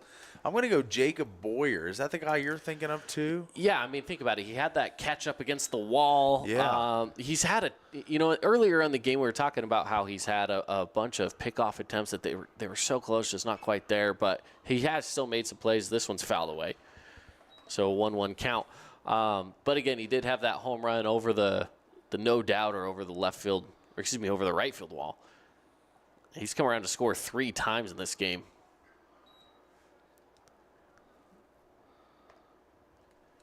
So I think he's our Findlay Subaru star of the game.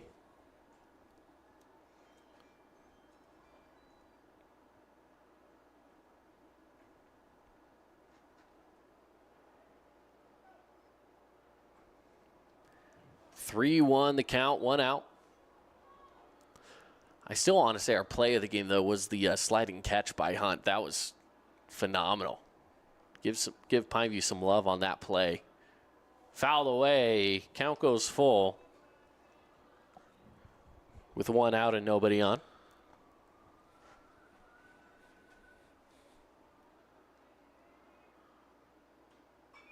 Another one fouled away. That had to have been a little nerve-wracking for the Reds dugout. It hit right above the dugout on the netting there.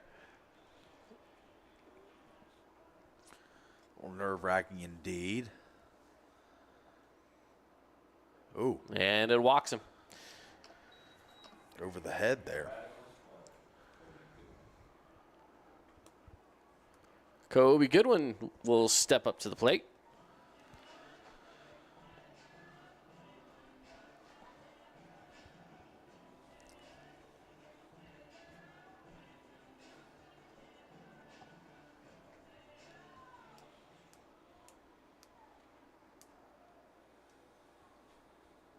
Goodman, a lefty. First pitch high, ball 1.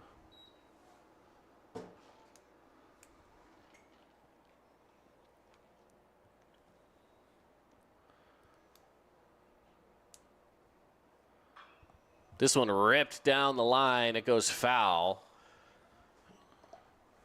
Good strong swing down the right field line from Goodman. Yeah, Kobe got good piece of that ball there and just foul, but great stroke and amazing extension, just unable to get it to land in the field of play, but let's see if he's able to do something here. Pitch inside low for ball 2. 2-1 count.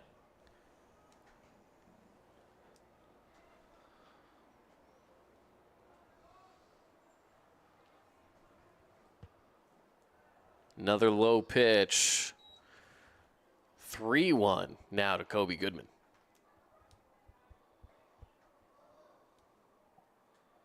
I know that the Reds have to be feeling very ready to just wrap this one up. Right over the second baseman's head, rolling into right field. That'll send runners, one runner over to second. Finds himself standing on first with an easy single. And now Porter Campbell steps up to the plate. Are we going to see some sort of surprise run here from the Panthers is the question. 1 out. That's right. A rally. We need a rally. We need the fans to flip their caps inside out and foul away. Get the good charisma or the good energy going, mojo, whatever you want to call it. As the Panthers not done yet, not trying to quit on this game, and they're fighting to the very finish here no matter what the score is.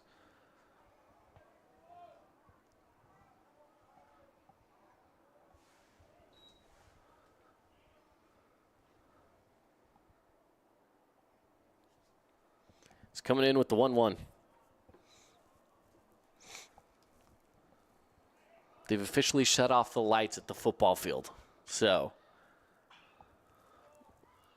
They must be on a 10:30 timer, though. Yes. So that one fouled away, 1-2 the count.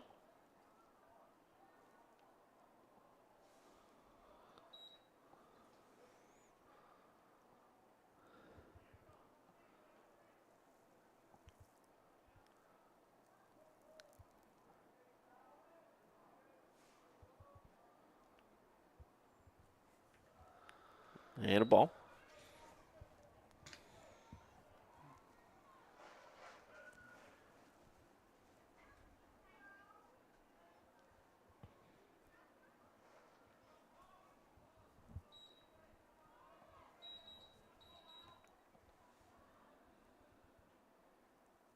And the pitch, high. Count goes full, 3-2. Man, the Panthers are still staying alive at the moment. I mean, yeah. It is 20-9. It's definitely in a, this is a pickle for sure. But there's some life at the moment. Inside pitch, they're going to load up the bases. How about that? Yeah, not done yet. Brings up Braden Hunt. That might have been one. Did you say that for the AWP Playmaker Play of the Game? Yeah, Hunt's his sliding catch. Yeah. I mean, it's probably the more either that one or I would also say with Jacob Boyer making that catch up against the fence. But Sure. you know what? He got player of the game. Let's give Hunt the play of the game. Play of the game. I like that. How's that sound? Yeah, share the love. I like that. Took a big old stab at that one for a miss. Strike one, 0-1 count. Good pitch there, 0-2.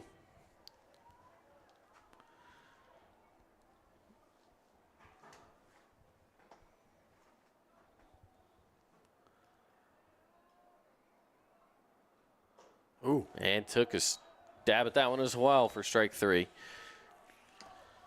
Panthers. One more out, and this one will be wraps. Yeah. We're going to wrap this one up pretty quickly ourselves. I mean, like most people, we've got ourselves early mornings ahead of us as well. So once this game goes final, we will be wrapping up the broadcast for you. Again, appreciate you joining us.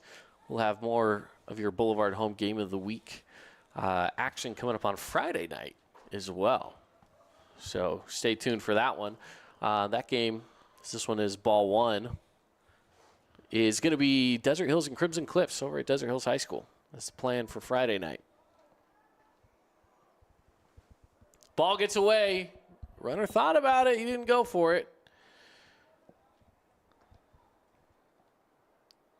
I'd say what do you have to lose, but one more out is the ball game. So in some ways, Pineview trying to just play it safe. Maybe chip away at the lead a little bit if you can.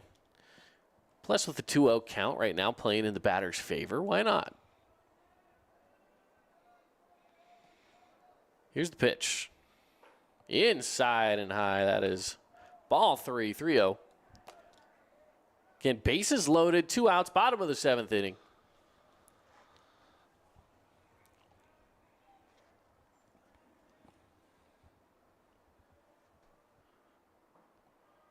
Called strike. What you'd expect on a 3-1. Yeah. Good delivery. And no swing from the Panthers, of course, but we did see one 3-0 swing tonight. We did see one. Yeah. The green light was given. Oh, he hit the umpire. Oh. Oh, no. Oh, no. Oh, no. Everyone's still running.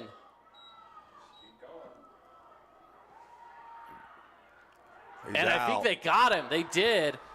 So the game is over, but wow. Technically, the game is over after 2-run score, 2-run score, one called out. Umpire hit in the head, back of the head. I hope he's going to be okay. We got one Cedar coach running to the dugout. Wow. My goodness. Prayers for that umpire, and just got to hope that And he's on the okay. last play of the game,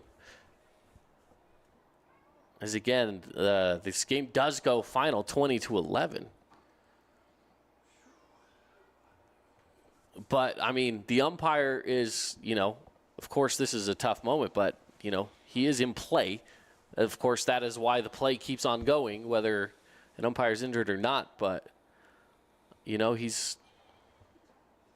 went down. He's not fully up, but he is on his knees, and they are tending to him.